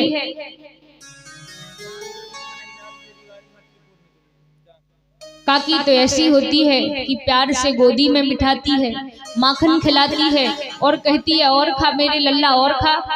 तू कैसी काकी है, तू तो मुझे डांटती है। अरे तुझे तो मुझे प्यार से गोदी में बिठाकर माखन खिलाना चाहिए और तू तो मुझे डांट रही है। भगवान श्री कृष्ण उसको अपनी चिकनी चुपड़ी बातों में भुला करके उसको शांत करते हैं और गोपी कन्हैया को छोड़ देते। लेकिन भगवान कब मानने वाले थे? दूसरे दिन दूसरी गोपी के घर माखन चुराने के लिए जाते और मटकी की डाक 501 रुपया, परम सम्मानीय कन्हैयालाल बेदी वाले, मटकी की डाक 501 रुपया, इनके लिए एक बार आप सभी तालियां बजा दें। और जो भी सज्जन डाक को आगे बढ़ाना चाहे, 501 रुपये से मटकी की डाक प्रारंभ हो चुकी है, इसके आगे जो भी बढ़ाना चाहते हैं डाक को बढ़ा सकते हैं। श्री सुखदेव जी महाराज कहते हैं, लेकिन भगवान कब मानने वाले थे? दूसरे दिन दूसरी गोपी के घर माखन चुराने के लिए चले जाते। भगवान माखन को चुरा रहे हैं, गोपी कन्हैया को पकड़ लेती है तो कन्हैया के मित्र तो भाग गए, लेकिन भगवान को गोपी ने पकड़ लिया। गोपी बोली, क्यों रे लाला, हम तेरी मैया से शिकायत करती हैं कि तुम्हारा लाला माखन की चोरी करता है, तो तुम्हारी मैया तो हमारी सुनती ही ना है। वो कहती है हमारा लाला माखन नहीं चुराता, चल आज तुझे रंगे हाथों पकड़कर ले चलूंगी, तेरी मैया से शिकायत करूंगी। जब तेरी मैया देखेगी तभी वहाँ को विश्वास होगा कि हमारा लाला भी माखन की चोरी करता है, हम सत्य बोलती हैं। भगवान को खींचते खींचते घसीटते घसीटते रास्ते में गोपी मैया के पास ले जा रही। रास्ते में कन्हैया के छोटे छोटे से 5-5, 10-10 वर्ष के सखा छिप करके खड़े। गोपी ने जैसे ही गोपी कन्हैया को ले जा रही है तो कन्हैया रास्ते में कहते हैं, क्यों री गोपी, तो को कछु शर्म मर्म है कि नहीं? गोपी बोली, क्यों? कन्हैया बोले, देखती नहीं आगे कितने बड़े बूढ़े व्यक्ति बैठे हैं, नेक घूंघट तो डाल ले। गोपी ने लंबा घूंघट डाल लिया। अब भगवान के कन्हैया के मित्र पूछ रहे हैं, इशारे से पूछते हैं, क्यों रे लाला, ये गोपी तो को कहाँ ले जा रही है? कन्हैया बोले, अरे मित्रों क्या बताऊं, ये ठहरी 45 वर्ष की गोपी, मैं ठहरा 10 वर्ष का नन्हा सा बालक, और ये गोपी मुझसे अपना विवाह कराना चाहती है और मेरा मन अभी शादी को है ही नहीं। कन्हैया के मित्र बोले, लाला चिंता मत कर, तेरा मन विवाह को नहीं तो हम ऐसी विवाह कर लेंगे। कन्हैया बोले, अच्छा। कन्हैया के मित्र बोले, लाला चिंता मत करो। गोपी ने लंबा घूंघट तो डाल ही रखा था। कन्हैया गोपी से बोले, देख मेरी प्यारी सी गोपी, अब मेरी ये कलाई दुखवे को लागी है तो तू मेरे दूसरे हाथ को पकड़ ले। गोपी ने जैसे ही भगवान के हाथ को ढीला किया, भगवान ने अपना हाथ छुटाया। आगे बड़े बूढ़े व्यक्ति बैठे हैं तो बगल में देख नहीं रही है कि ये क्या करने वाला है, और कन्हैया ने अपना हाथ छुटाया, उस गोपी के पति का हाथ उसके हाथ में पकड़ाया और भगवान दौड़ते दौड़ते उसके पहुंचने से पहले मैया के पास पहुंच गए। जाकर के कहते हैं, देख मैया, ये ब्रज की गोपियां मुझसे बहुत जलती हैं, तेरे पास झूठी शिकायत लेकर के आज भी आएंगी और तुझसे कहेंगी कि तुम्हारा लाला माखन की चोरी करता है, लेकिन तोको तो पता है तेरा लाला कितना बढ़िया है, कितना शांत है, तोको तो मुंह पर विश्वास है। और मैया अगर तुझको विश्वास है तो फिर मुझे किसी का डर नहीं, और अगर वो तेरे पास आए तो तू उनसे कह देना कि मेरा लाला माखन की चोरी नहीं करता है। राधेश्याम, और जो भी भाई बोली को आगे बढ़ाना चाहते हैं चूँकि 10 मिनट ही शेष हैं, इसीलिए जल्द से जल्द मंच के पास आकर अपना नाम बुलवाते जाएं। जय जय श्री राधे, जय श्री श्याम। श्री सुखदेव जी महाराज कहते हैं, कन्हैया ने अपनी मैया से बड़ी चिकनी चुपड़ी बातें कर दी और मैया के पास पहले से ही जाकर के बैठ जाते। एक कटोरी में लेकर के भगवान माखन मिश्री को खा रहे हैं और मन ही मन में बड़े मुस्कुरा रहे हैं कि अब तो गोपी आने ही वाली होगी। इतने में गोपी को पता नहीं है कि मैंने किसका हाथ पकड़ा है और अपने पति को ही घसीटते घसीटते ला रही है। उसको लग रहा है कि कन्हैया है।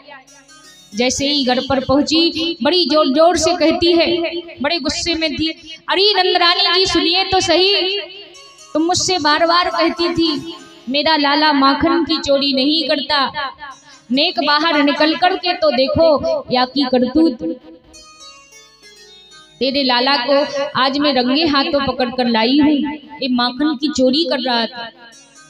जैसे ही नंदरानी यशोदा बाहर निकली बड़ी जोर से हंसने लगी और बोली, अरे गोपी क्या तेरी मती मारी गई है? नेक घूंघट उगार कर देख तो सही, ये मेरो लाला है या तेरो पति। जैसे ही गोपी ने देखा उसको बड़ी शर्म लगती है, बड़ी लज्जा आती है और तुरंत वहां से भाग जाती है। इस प्रकार से भगवान माखन की चोरी करते। तीसरे दिन तीसरी गोपी के घर माखन चुराने गए, क्योंकि भगवान कब मानने वाले थे। बाहर की गोपी थी, बड़ी होशियार थी। ब्रज की गोपियों ने कहा, देखो गोपी तुम बाहर की गोपी हो, नई नई आई हो, कन्हैया के स्वभाव को जानती नहीं, तो बासे उलझियो मत। वो गोपी बड़ी पढ़ी लिखी थी, बड़ी होशियार थी, बोली नहीं नहीं, नंद के लाला को सबक मैं ही सिखाऊंगी। ब्रज की गोपियां बोली ठीक है, जैसी तेरी इच्छा। उस गोपी ने एक बड़ी चालाकी की, मटकी में माखन को रखती है और उस मटकी में एक घंटी को बांध लेती है। कन्हैया माखन चुराएंगे, घंटी बजेगी तो मैं आ जाऊंगी, और बगल में छिप जाती है। भगवान अपने मित्र सखाओं के साथ जैसे ही गोपी के घर में घुसे, भगवान के नेत्र बड़े चालाक। भगवान ने मटकिया को बाद में देखा, पहले उसमें बंदी घंटी को देख लिया। भगवान बोले, देख रही घंटी, जब तक मैं ना कहूं तू बजियो मत। घंटी बोली ठीक है स्वामी, नहीं बजूंगी। भगवान ने उस मटकी में से माखन निकाला, सभी को खिलाया, फिर भी घंटी नहीं बजी। उस मटकी को इतना हिलाया, फिर भी घंटी नहीं बजी। लेकिन भगवान ने जैसे ही मटकी में से माखन निकालकर अपने मुख में डाला और घंटी बज गई। जैसे ही घंटी बजी तो गोपी तुरंत दौड़ करके आई और कन्हैया को पकड़ लिया। कन्हैया के मित्र बड़े होशियार थे, वो तो भाग गए, कन्हैया को पकड़ लेती। चल लाला, आज तेरी मैया से शिकायत करूंगी। कन्हैया बोले, देखो गोपी, तुझसे तो मैं बाद में निपटूंगा, पहले मुझे इस बेईमान घंटी से बात करने दे। कन्हैया बोले, क्यों री घंटी, जब मैंने तो से कहा था तू बजियो मत, तो फिर क्यों बजी? घंटी कहती है, स्वामी आपने मटकी से माखन निकाला, फिर भी नहीं बजी, मटकिया को हिलाया, फिर भी नहीं बजी। लेकिन प्रभु, ऐसा तो वेदों में कहा गया है कि जब आप कुछ खाते हैं, आपको प्रसाद लगता है, तब तो मैं अवश्य बचती हूँ। इसलिए आपने माखन निकाल करके खाया और मैं बच गई, इसमें मेरी क्या गलती है? भगवान घंटी से प्रसन्न हुए, तुझे माफ किया। गोपी से बोले, हाँ गोपी, अब तू बता क्या कह रही थी? गोपी कहती है, बस यही कह रही थी कि तेरी मैया के पास ले जाऊंगी, तेरी शिकायत करूंगी। राधे।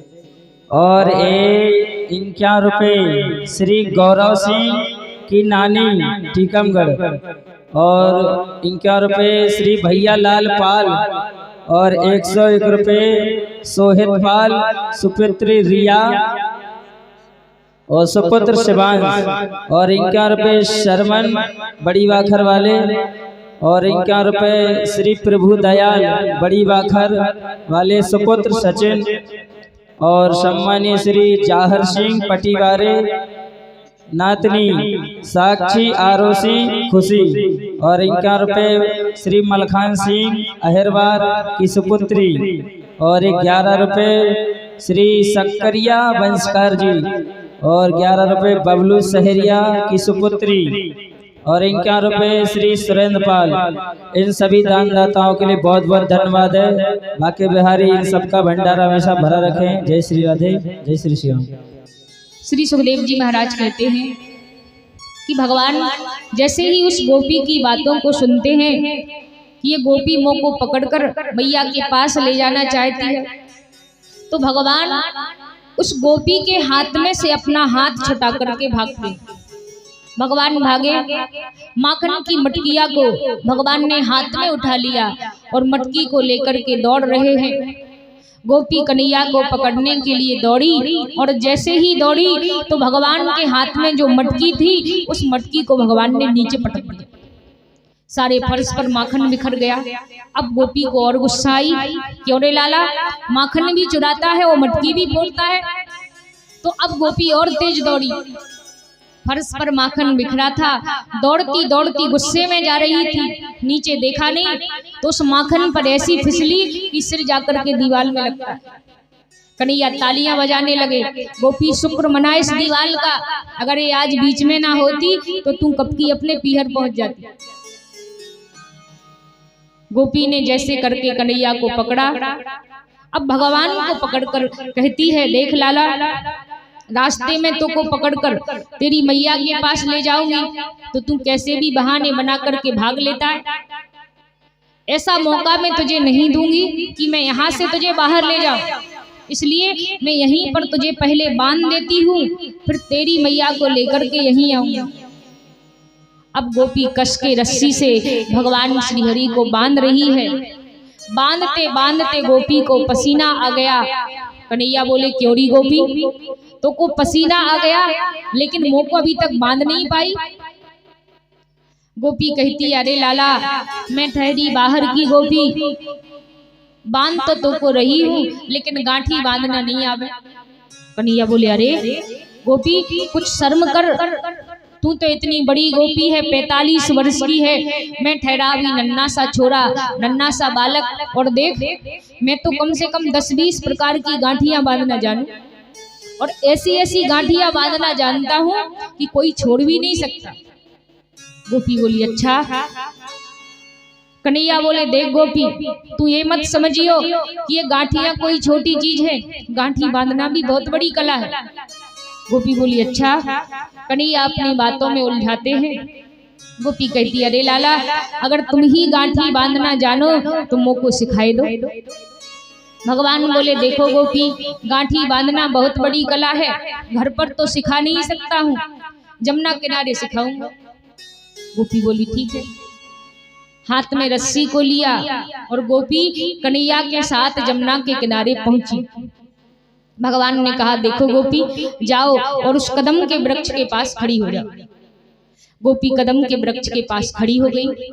भगवान ने कस के गोपी को बांध दिया, 8-10 गांठियां बांध दी और बांध करके भगवान श्री हरि ब्रज को वापस आने लगे। गोपी कहती, अरे लाला, मुझ को बांध तो दिया, मुझ को छोड़ तो सही। कन्हैया बोले, क्यों री गोपी, क्या मैं तेरे बाप का नौकर हूँ जो तुझे बांधना भी मैं ही सिखाऊं और छोड़ना भी मैं ही सिखाऊं? बनी रहे, 2-4 दिन बनी रहेगी तो तेरी अकल ठिकाने आ जाए। इस प्रकार से भगवान श्री हरि ब्रज में बड़ी ही सुंदर माखन की चोरी करते हैं, बड़ी ही सुंदर लीलाएं करते हैं और किस प्रकार से भगवान मटकी को फोड़ते हैं। तो आइए हम सभी भगवान श्री हरि की माखन चोरी लीला में प्रवेश करें। राधे। इससे पहले सभी ताली सेवा करते हुए श्री हरि के नाम का गुणगान करेंगे और इसके बाद में हमारे कन्हैया मटकी को फोड़ेंगे।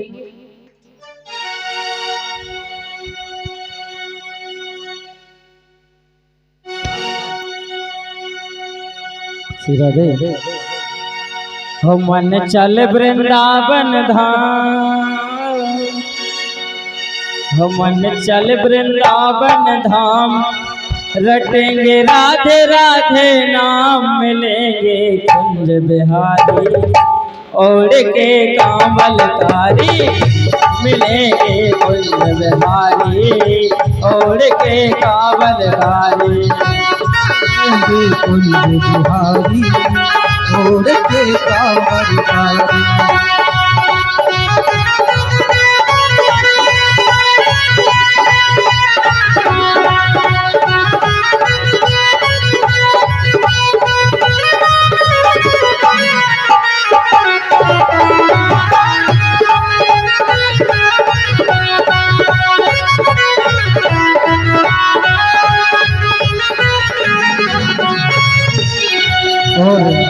वृंदावन धाम, चल वृंदावन धाम, रटेंगे राधे राधे नाम, मिलेंगे कुंज बिहारी ओढ़ के कांवल कारी, मिलेंगे कुंज बिहारी ओढ़ के कांवल कारी।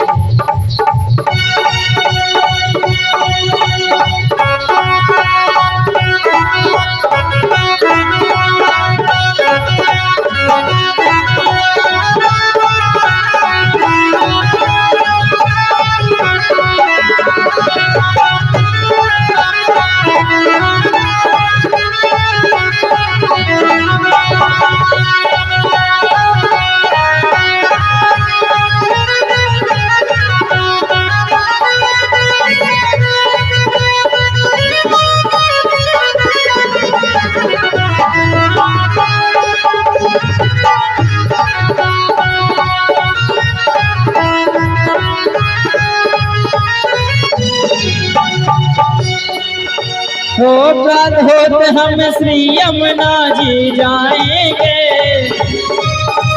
श्री यमुना जी जाएंगे। हो प्रात होते हम श्री यमुना जी जाएंगे, रात होते हम श्री यमुना जी जाएंगे। एक करके पान हम जीवन सफल बनाएंगे, परेशान हम जीवन सफल बनाएंगे। होब सब तो पूरन काम, होब सब तो पूरन काम, रटेंगे राधे राधे नाम, मिलेंगे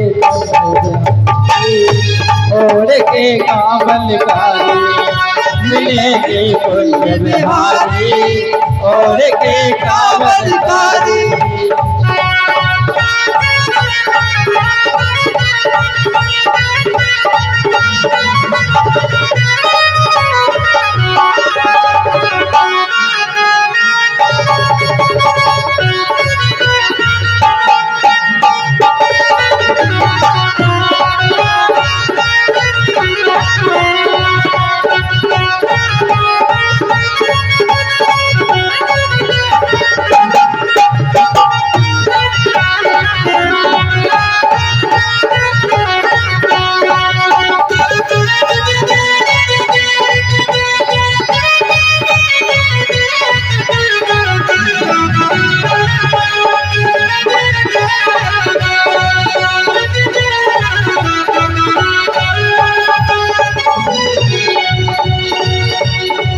हो श्री गोवर्धन रूप के दर्शन पाएंगे,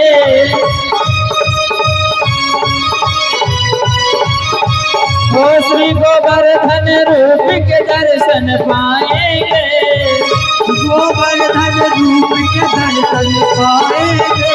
हो करके माँ के जीवन सफल बनाएंगे,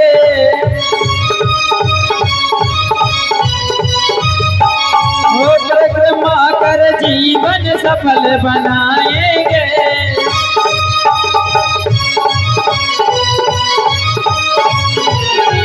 करमान से गंगा स्नान, करमान से गंगा स्नान, रटेंगे राधे राधे नाम, मिलेंगे कुंज बिहारी ओढ़ के कांवल कारी, मिलेंगे कुंज बिहारी ओढ़ के कांवल कारी।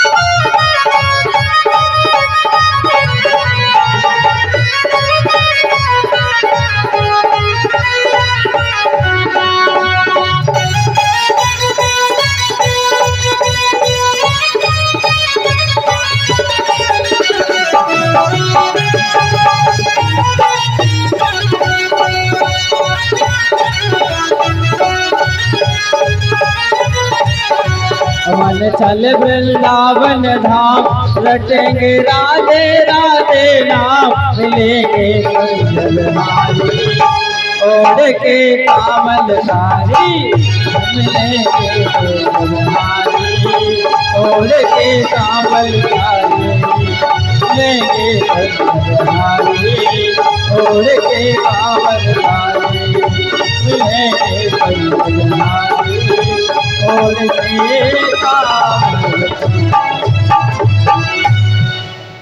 बोलिए श्री बांके बिहारी लाल की जय हो।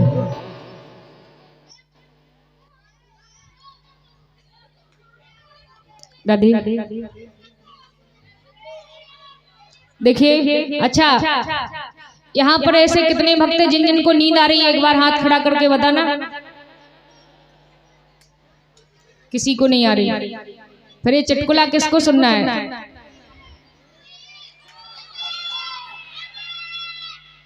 नीचा कर लो। देखिए, कहते हैं कि भगवान की कथा में 3 प्रकार के श्रोता आते हैं, श्रोता, सरोता और सोता। 3 प्रकार के।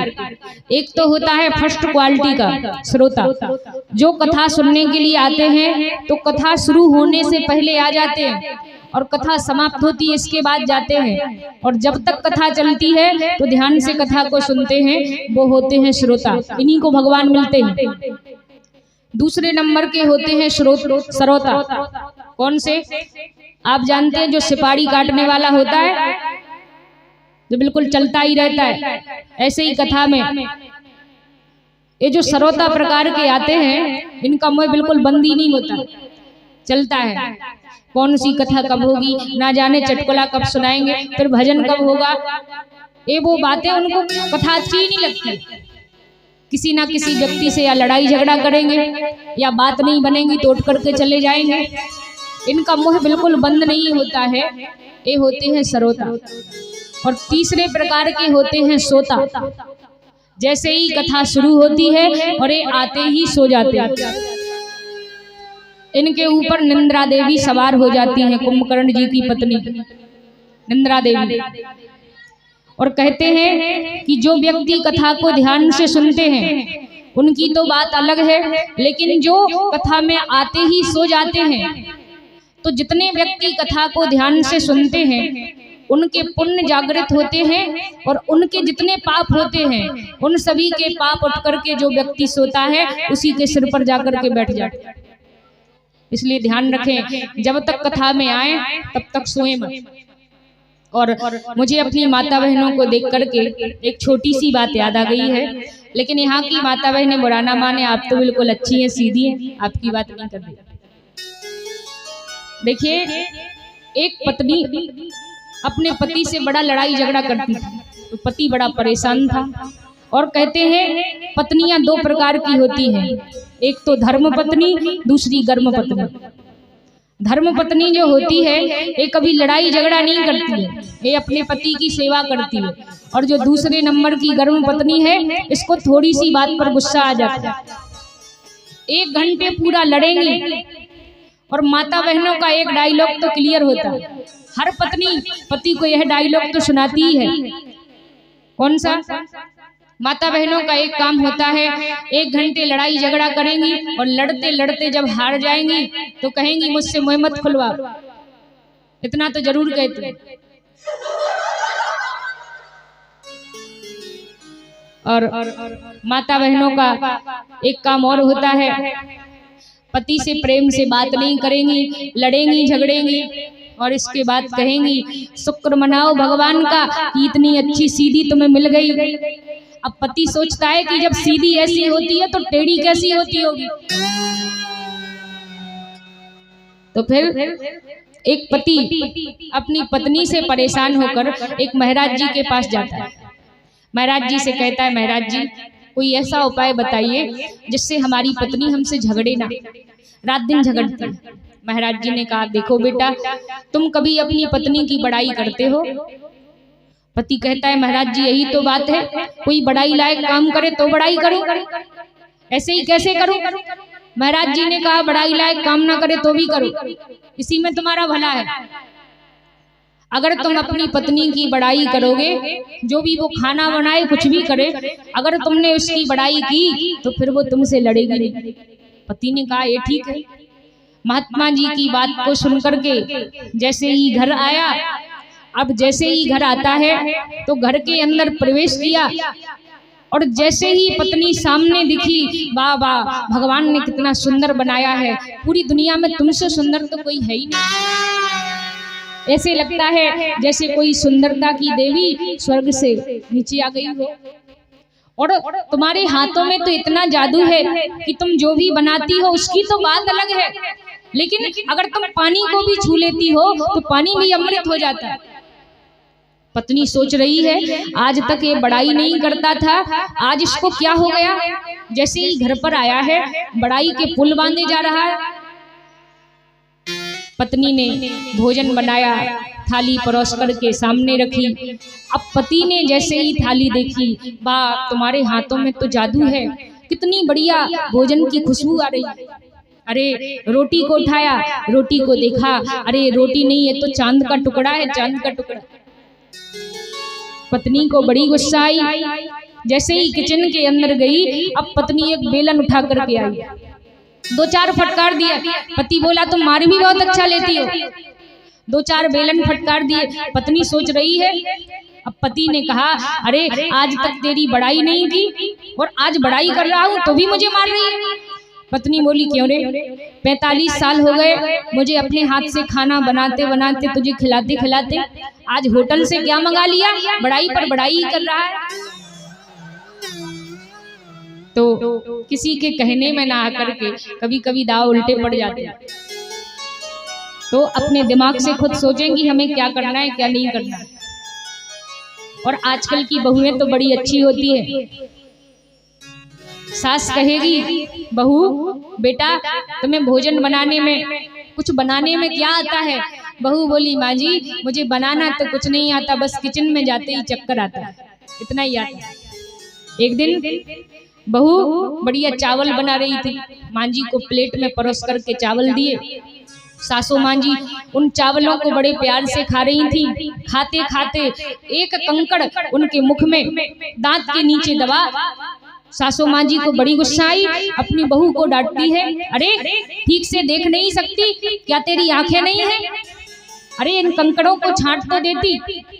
बहू कहती है माँ जी मेरी तो 2 आंखें नहीं, कोई बात नहीं, आप मुझसे कहती है मैं मानती हूँ, लेकिन आपके तो भगवान ने 32 दांत दिए हैं, एक कंकड़ चबा लोगी तो क्या हो जाएगा। तो जो यहाँ की माता बहनें, आप तो बिल्कुल अच्छी है, सीधी है, आपकी बात नहीं कर रही। और अगर कोई ऐसी हो तो आपसे निवेदन है ऐसा ना करें। आइए हम सभी पुनः भगवान श्री हरि की माखन चोरी लीला में प्रवेश करें। भगवान श्री हरि ब्रज में रह करके बड़ी सुंदर सुंदर माखन की चोरी करते हैं, माखन चोरी लीला करते हैं। अगर कोई सज्जन डाक को आगे बढ़ाना चाहे तो डाक को आगे बढ़ा सकते हैं। अगर बढ़ाना चाहे तो मात्र 2 मिनट का समय है, नहीं तो इसके बाद में मटकी तुड़वा दी जाएगी। आइए सभी ताली सेवा करते हुए श्री हरि के नाम का गुणगान करेंगे।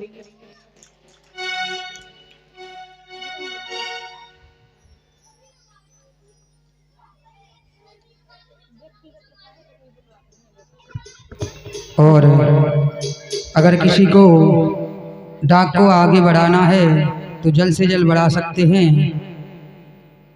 क्योंकि कल तो हमने खूब चर्चा सुनी थी मटकी की कि भाई हम तोड़ेंगे हम तोड़ेंगे, और हमने भी खूब नाम सुना था जमोरा का, जमोरा ग्राम का। गोलियां लगाने वाला चाहिए,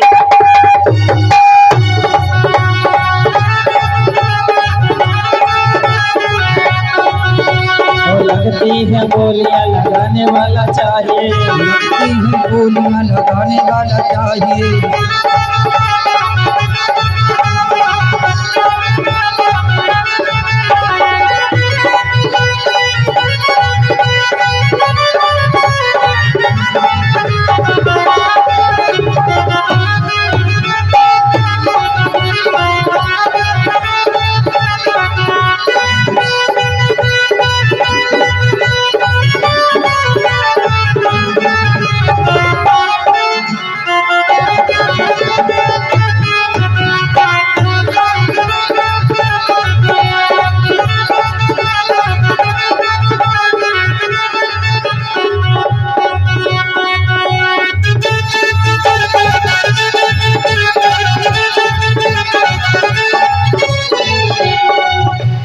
लेना है तो ले लो, क्या सोचना है।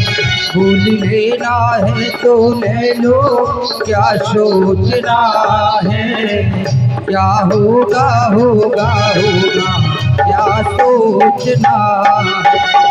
क्या होगा होगा होगा, क्या सोचता है।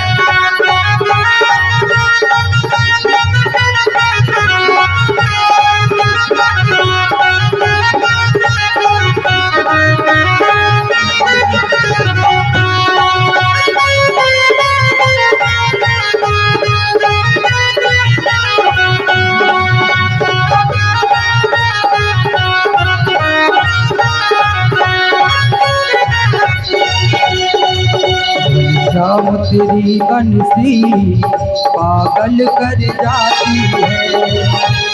शाम तेरी बंसी पागल कर जाती। शाम तेरी बंसी पागल कर जाती है।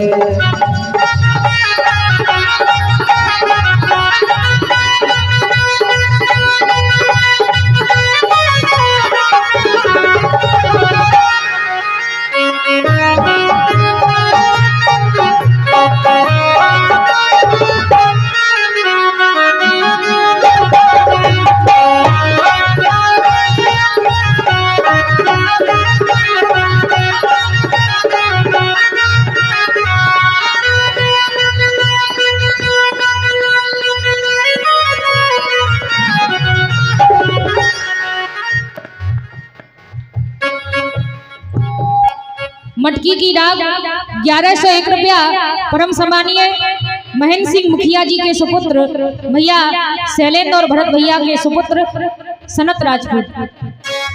1101 रुपया मटकी की डाक। एक बार इनके लिए तालियां बजा दें आप सभी।